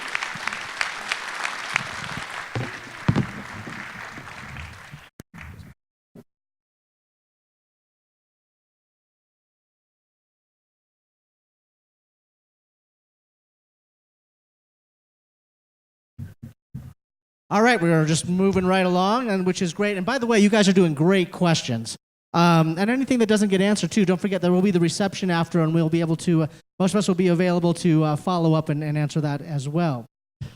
All right, let's see. We have Adrian Chavez, who is the Lobo Protective Services. And then we have Jeff Garrett, who's the owner of Southwest Safety Services. And then lastly, Anthony Gutierrez of Traffic Control and Division Manager and Safety and Training Coordinator and Highway Supply. Whew! Let's just start and go down the line and just, security, but what does that involve in the film industry? Well, on our end, what we do is we secure most of the location areas that productions are filming at. Say, for instance, you're filming downtown and you're on First Street, and you'll have a whole different set of circumstances you'll need to be watching. You'll be watching cable, you'll be watching production staff, you'll be watching vehicles if they incorporate vehicles into the movie, and their personal vehicles that they'll have out there that have tons of equipment and machinery, Home Depot kind of stuff, cables and just numerous kind of things like that. Great. Jeff. My name is Jeff Garrett with Southwest Safety Services. We kind of came in back door on this. We generally handle temporary traffic control for construction sites, all the orange barrels and signs that you see. I've been doing this since 1979, so just 40 years. Started the company here in New Mexico 22 years ago. We started with 2 employees, and now we have about 46 employees. The movie industry came to us and asked us, hey, we need to close this road or close this lane or whatever. And said, sure, we'll do it great. It turned out to be tremendous for our company. We have one individual who handles all the what we call special events and film industry. And he has a crew of about 6 guys that all they do now is the film industry. So it's worked out very well for us. We certainly enjoy it. Great group of people that we work with. You have to work with the city on traffic flow and things like that? We do. Most of our guys are, they have to be certified. There's 3 typical certifications that our guys have. One is a traffic control technician, which requires 1 year of experience, going to a course, finishing the course, taking a written exam, passing that exam. And after that, it's a traffic control supervisor, which is a 2-year program. Again, another class, another test certification. And then beyond that, the next one would be a traffic control design specialist.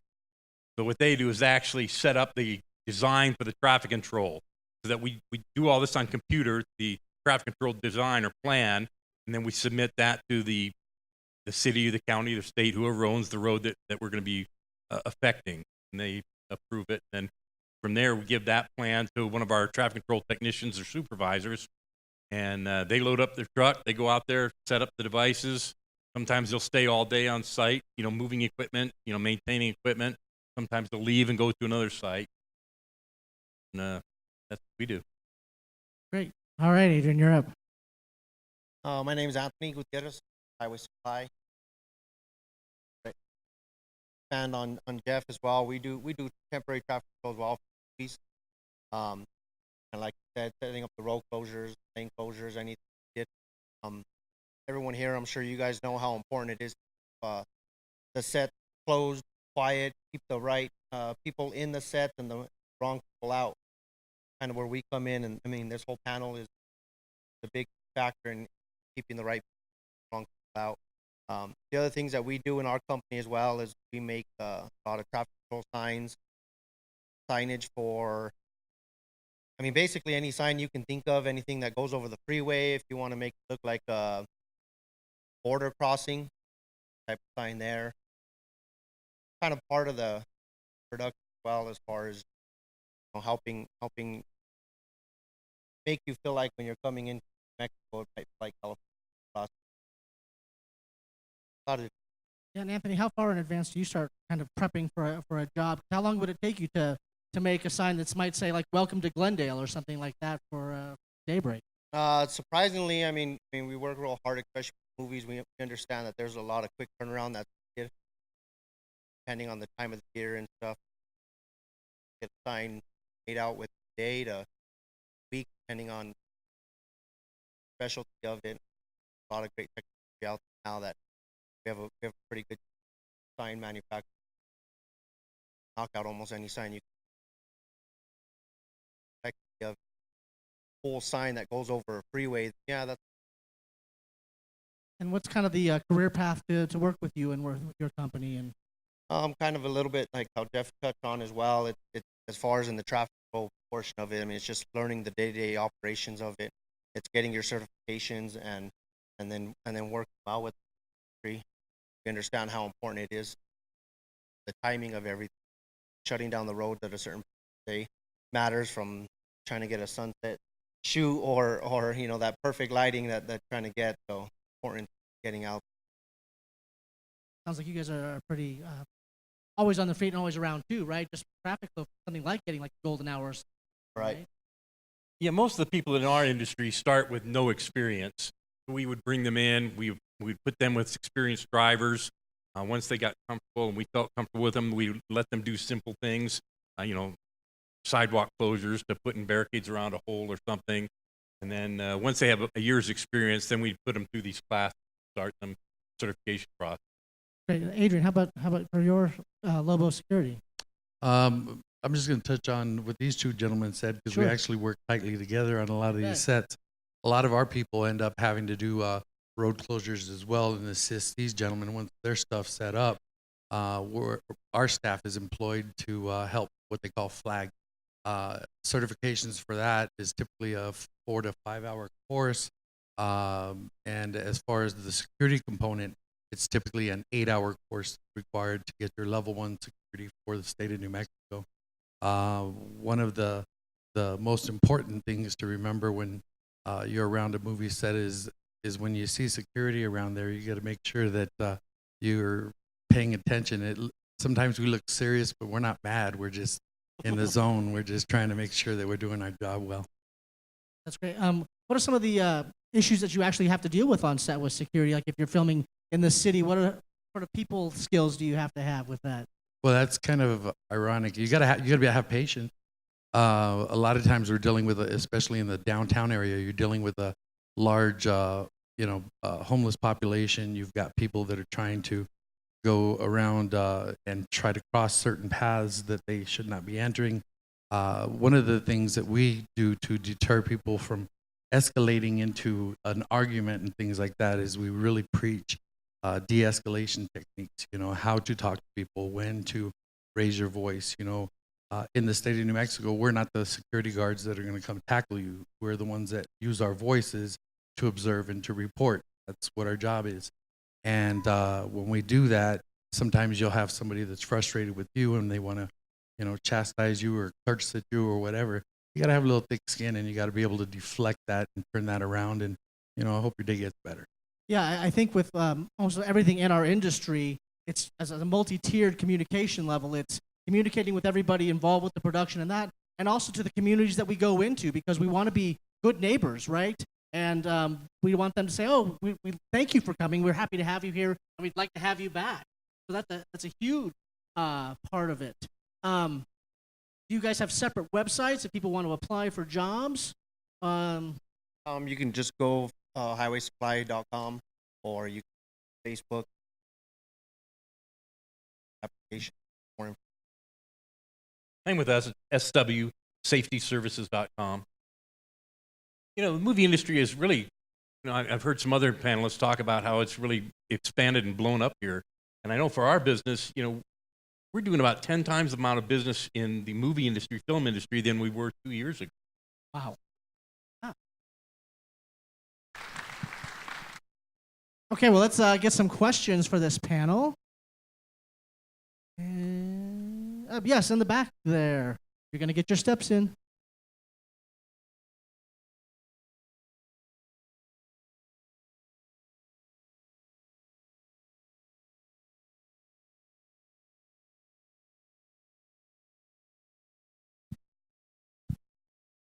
My name is Keith Boyd. I just wondered if you have any military background or law enforcement background. Does that help you to get onto your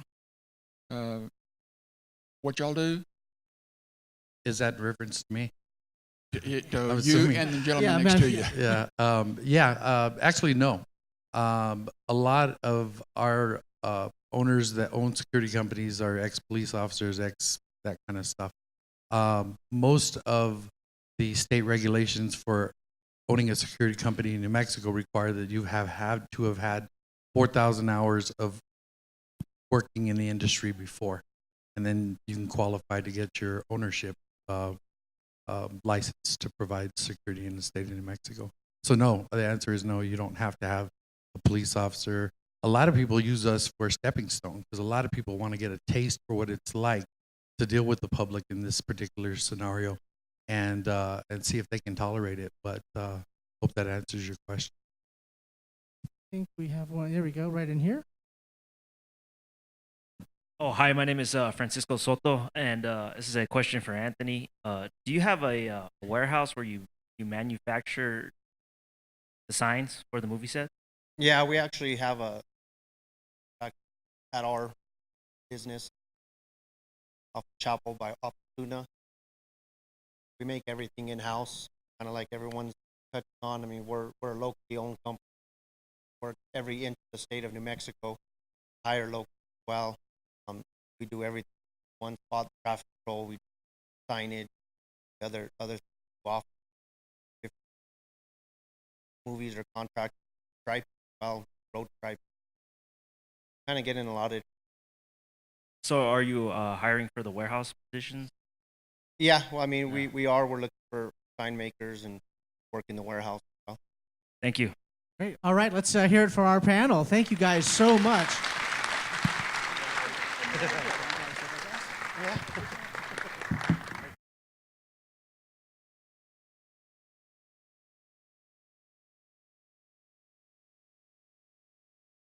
I'll stand. That's fine. Okay, it is panel number 7, our last panel, and I am I'm also on this panel.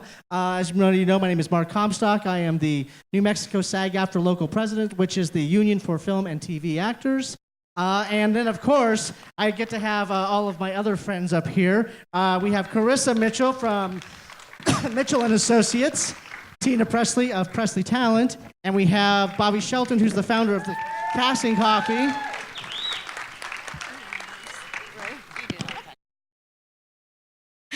So this is the actor portion of that. So I will just say briefly, to become a member of SAG-AFTRA, you have to do at least one job under a union contract or someone who's a signatory, like an NBC, a Netflix, or something like that, and that makes you eligible. However, my job can't really be done without the women that we have on this stage with us. I get my opportunities from my agent, who gets them from a casting director. So that's kind of nutshell on that. So let's start with, well, first of all, we have two of our 4 agents here. We have Carissa and Tina, who our industry is really, really lucky to have them, by the way. So, and I think we'll have them touch on just kind of how you submit to them and how you can maybe be represented them in the process to that. And then a step in that process, if you want to start, you're a beginning actor or kind of want to get some acting experience or see what it's like on set as an actor, that's where someone like Bobby comes in, because our background community, it's background acting, right? And it's very important. It's just as crucial. I heard a director say that background is the first thing they cut when they are doing budget and the first thing they miss when they're editing. So it's very much a vital part. So Carissa, why don't we start with you? And tell us a little bit about, A, how long you've been doing this, and then how do they submit to you, and how do they reach out to you that's not, you know, at Trader Joe's and like, aren't you Carissa? That does happen. So I've been doing this for almost 10 years in New Mexico. I wanted to go into film and television when I was at the University of Wisconsin, and my parents told me no. And so I got in late in life. I started when I was in my mid-40s as a second career. But everything led up. I was in training that whole time as a mom, as a graphic designer, as a photo editor, and things like that. And so I was in training for being an agent all those years. And so I'm so happy to be here in New Mexico. This is a great place to live and make movies and work. So it's been great. So my submission process is online. I have an online form that is basically a test to see if potential clients, potential actors can follow directions. I had somebody that showed up at my office the other day with their paper headshot in hand, and they got dismissed, and I wouldn't even take their headshot because it says no pop-ins, please follow the directions on my website. So what happens is then I am taken out of everything that I'm trying to do for my current clients and then get distracted. And so I need everything done online. And if you know somebody that knows me, you can ask them to put in a good word for you as well. All right, Tina. So let's, how long have you been doing this, and what's your submission process? Well, I have been in the film industry in many different facets for the last 15 years here in New Mexico. I started as an actor, and now I'm an agent. I own Presley Talent. I primarily am a boutique, so I'm a little bit smaller. I don't take submissions online or in person. Like Krista said, drop-ins make us crazy. Pretty much our job consists of dropping everything all the time when casting needs us. So when people want to drop in and visit, or do things outside of how we normally like to do things, it does make. But I take submissions through word of mouth, through casting directors or one of my clients or local teachers. I'm looking primarily for actors that are working and who have some credits and also have some experience. So we primarily look for experience and training when we're looking at resumes. Love to see background work as experience. Background work, local films, 48-hour films, student films at the colleges, all of those things build a nice resume before you come to us with your resume. The first thing that I love is also for actors to already have an Actors Access account, and you can go to actorsaccess.com and set up a free account for yourself if you're thinking of becoming an actor. Any agent is going to want you to have that, so that's something where you can start building your resume and things like that there. That's great. And I should mention, too, we have two other agents in town that couldn't join us today. We have the O Agency, and we also have Southwest Artist Group, or SWAG. All of them have websites as well. So we're busy in this town, so it's good to have at least 4 agents who are working so hard for us. Before I get to Bobby, let's talk about what once we've signed with you, it's always easy to say the do's. Like, oh, I have an audition. Yes, I can be there. But what are those things that make it harder for you to do your job? Once, for instance, hey, Tina, it's Mark. Any auditions today? I think that's your favorite thing to hear from us, correct? Another thing that makes us crazy. We're always working for you. So just because you're not busy doesn't mean we aren't busy. And it goes in waves of type, honestly. I mean, it's always the same people. We'll get called in for several different shows at the same time. And then, those types are a little bit stagnant for a while. I mean, we haven't had a Western in a couple of years, and then all of a sudden we have 2 Westerns. I guess to go to your question as far as what makes us crazy, I'll tell you about some of the things I love. I love it when actors answer me right away. Yep. I love it when they book out and let us know when they're not in town, because we're working to find you auditions and assume that you are ready and available always.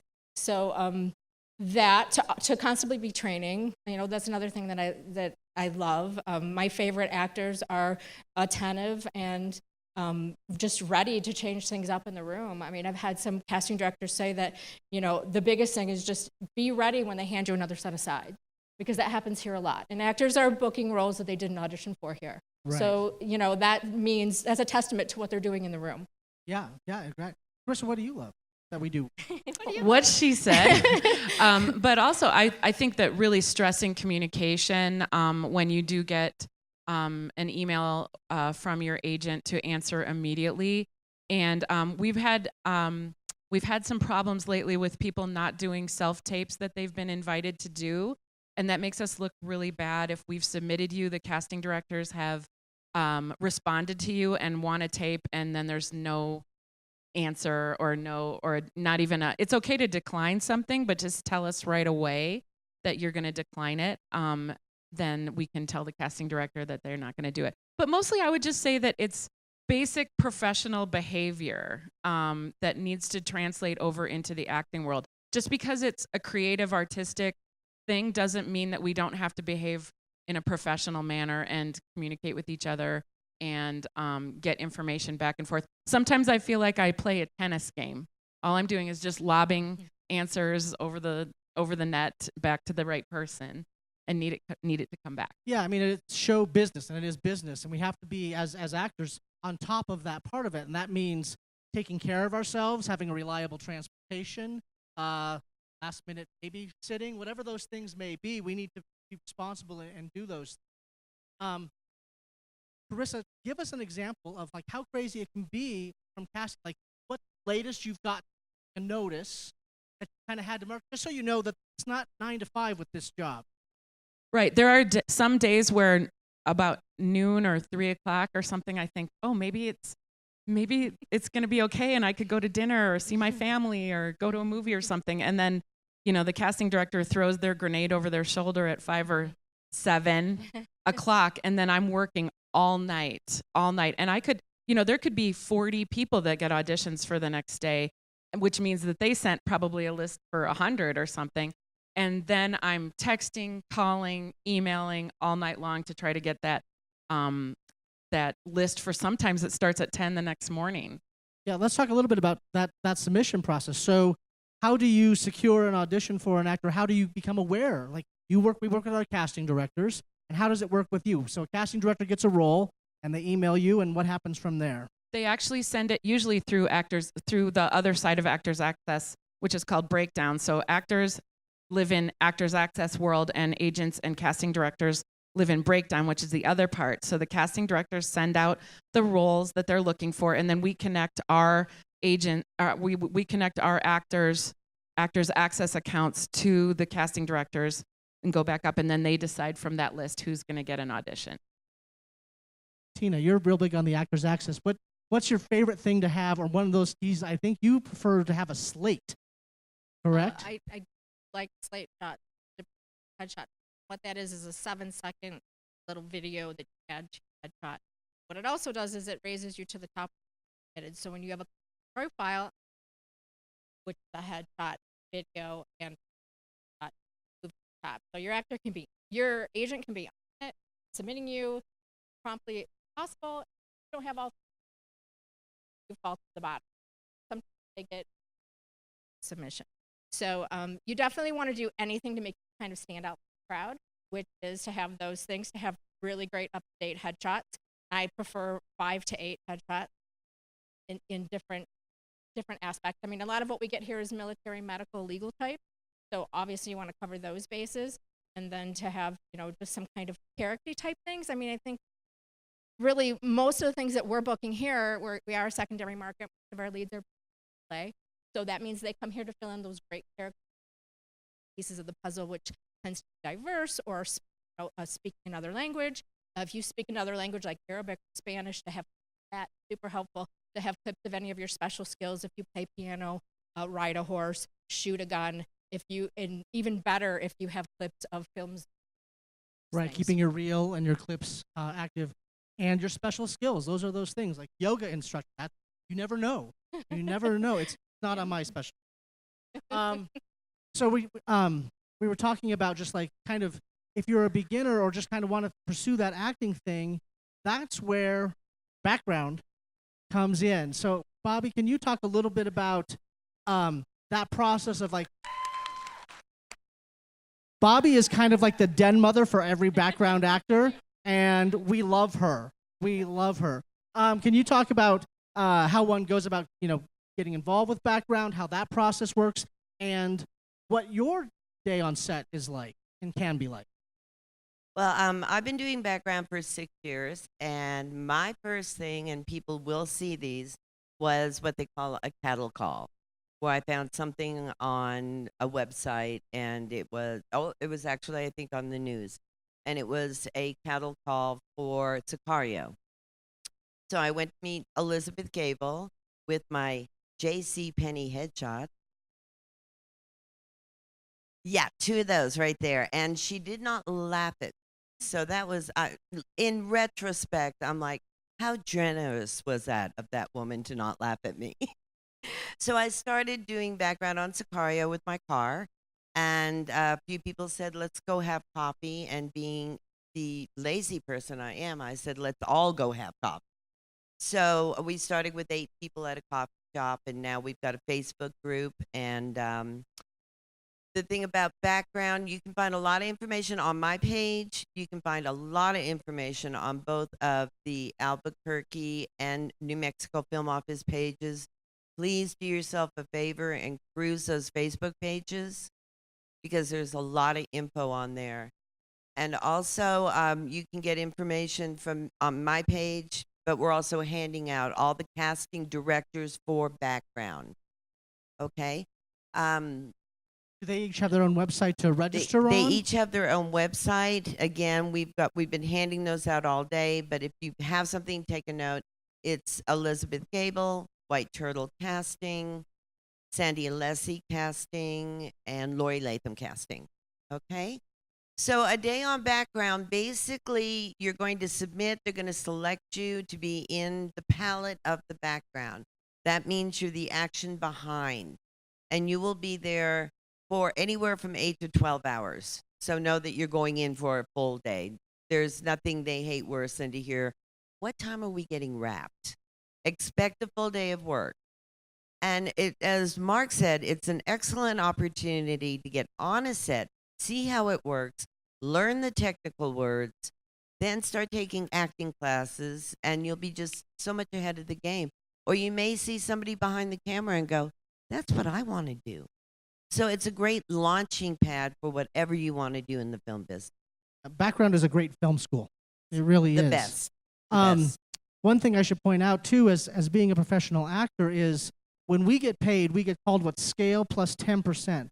So our agents get 10% of what we make. The production pays that for us. So when we get paid, it is imperative that you pay your agents. That 10% is their money. That's not one of those things where I'll catch you on my next personal paycheck with that 10% because I needed to do that. That 10% is their 10%, and they're working just as hard for you, and we need to keep that going. And another thing, if you are a SAG-AFTRA member, please stay current with your dues. This has been a little bit of an epidemic lately where production is moving so fast and an actor will book a role and they haven't been current and they don't have time to get current to get that role they just got an offer for. And that really wrecks with production. It wrecks with your reputation, your agent's reputation, casting's reputation. And production probably won't call you back in for that, especially if it's episodic. So stay current. What Yes. Bobby was saying about background. So I do have just one suggestion. If you are at a point where you've done a lot of background and you've built a nice little resume for yourself and you're taking classes and all of those things, when you're ready to reach out to an agent, you should not do background on television. What happens is you wonderful people that are doing background come to us with a resume of all these shows that you've already done, and there is nothing for us to do for you because if you've already worked on a show, then we can't get you a role on it. So pilots and TV, no background on when you're ready to transition into the acting world. Film is fine because we're already done casting by then, and also stand-in and photo double work is fine. But definitely want to I'm friends with all the background casting directors, and they totally understand, and are excited for you when you get an agent, and they understand that you're kind of, moving up the ladder, and you don't want to hurt your chances to ever be brought in. Yeah, that's an excellent point because we are really busy but that happened first season of Night Shift. There was an actor who got an agent and they couldn't come in for a role that they were right for because they had done background. So that's just something to keep in mind if you kind of want to have that path. I did want to touch on what you were talking about the SAG dues and those sorts of things. Even those SAG guidelines are set a certain way where you have to pay within 5 days of walking on set. Producers are recasting if you're not paid up on your dues, basically at the time of your booking, which is sometimes a day or two before you're supposed to be on set. And so I can't stress how ready you should be for that sort of thing. But you should be ready for everything. You should have your clean shirt and your resume and your headshots in the back of your car so that you're not at JCPenney or Costco or Walmart trying to print your photos out when you should be preparing for your audition. Have all that technical stuff ready so that you can just concentrate on preparing for your audition. Save your pennies so that you can make your payments and things like that on time so that you're not worrying about that as well.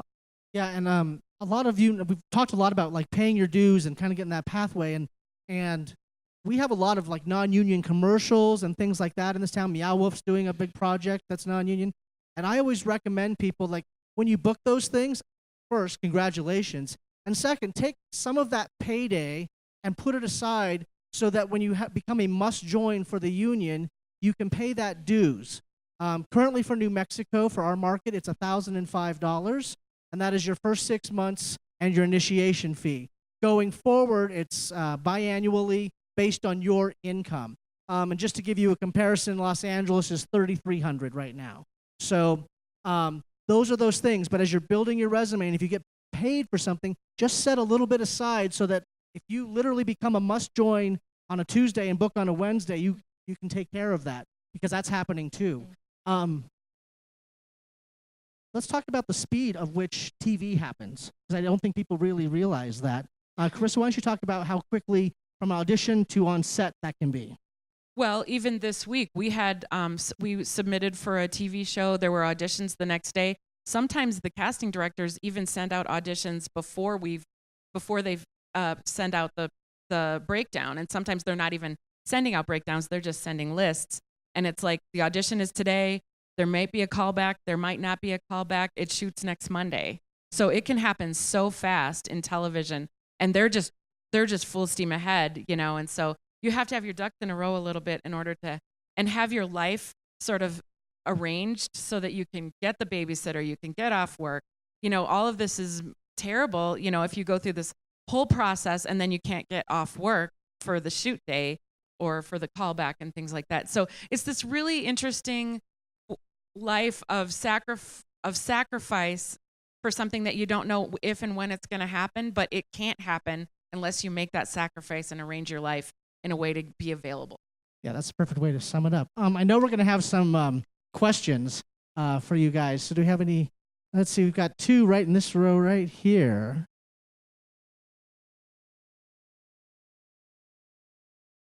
Hi, my name is Bryce Dillon. When would you say that most auditions take place in the day, I guess, so that I can make sure I can like be available? I would say 9 a.m. to 5 p.m. or 6 p.m. Like it does. There's no rhyme or reason to it. It happens. Sometimes we have callback. Sometimes callbacks are in the evening as well. So I would just say that's why a lot of people that are actors work Starbucks at 5 a.m. That's why. Right behind. Hi, my name is Bill Hawley. Let's just get straight to the $64,000 question. I'm sure everybody wants to know. We all know what background pays, give or take, $100 a day. So what's your typical salary for a short one line, you know, where you have a speaking role, get cast? You know, speaking roles are really based on the actual budget. It could be a modified low budget, a low budget, even like something like a web series, which is deferred pay. And then there is episodic and film, and there's weekly and project contracts. But right now, for instance, one day on a TV episodic is $1,000. So, you know, it's good work when you can get it. I have one over here in the third row. So my name's Sabri Sansway. I work in artificial intelligence. Just with this announcements of James Dean being reprised, what were your thoughts on this, just out of curiosity? Well, for me, my thought is, we have the talent in the universe who's living and breathing right now, and you can create a CGI of James Dean, but his acting style and choices died with him. So you can have a CGI James Dean, but you're not going to have a nuanced, passionate performance that he would give because he's not with us anymore. Carissa, what was the Star Wars where they used Peter Cushing? Oh my gosh, was it Tarkin? Yes. Yeah, and it's Yeah. like, Yeah, you what know, is it's that just like- uncanny valley where you're like, you can tell that this is not Yeah, real. this is right. He is from the grave. And I think that, you know, like we're making so much progress with like motion capture and CGI, and motion capture is an art form and a performance that way. So it's, to me, it just seems like almost like a publicity gimmick to say they've cast James Dean. To me. So do you guys have a thought on that? Oh, I think it's terrible because what you said, he was the craftsman of his own thing. You know, I mean, I remember James Franco did a biopic about James Dean, and that was wonderful. That was great because that was his interpretation of James Dean. James Dean can't, you know, it's like, remember when they tried to colorize It's a Wonderful Life, you know, and stuff like that? It's like, it was made in black and white for a reason. James Dean was at a certain time of our lives.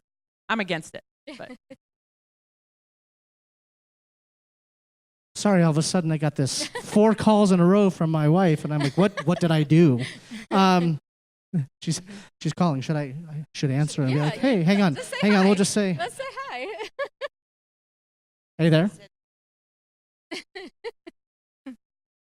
I think she realized that, oh yeah, he's doing a panel. We got a question right over here.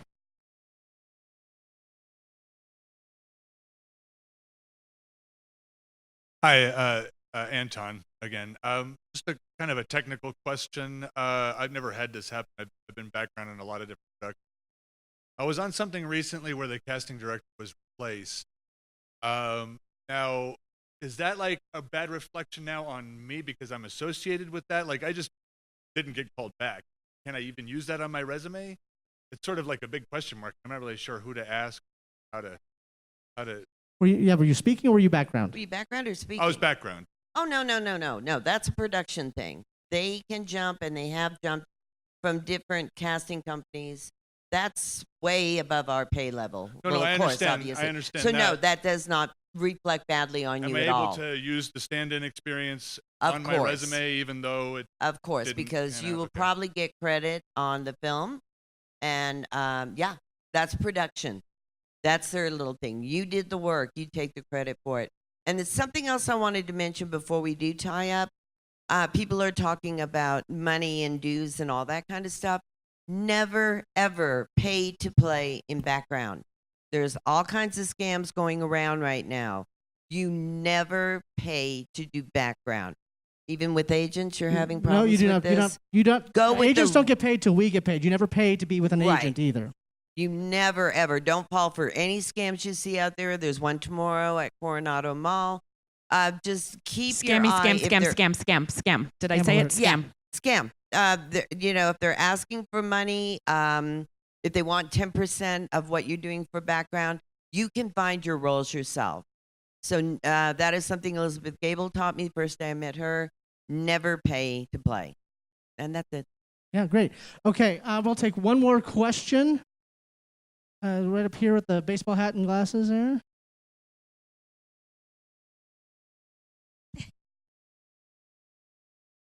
My name is John Michael Herrera, and I have a question about, in my life, it's been like theater, singing, dancing, that sort of stuff.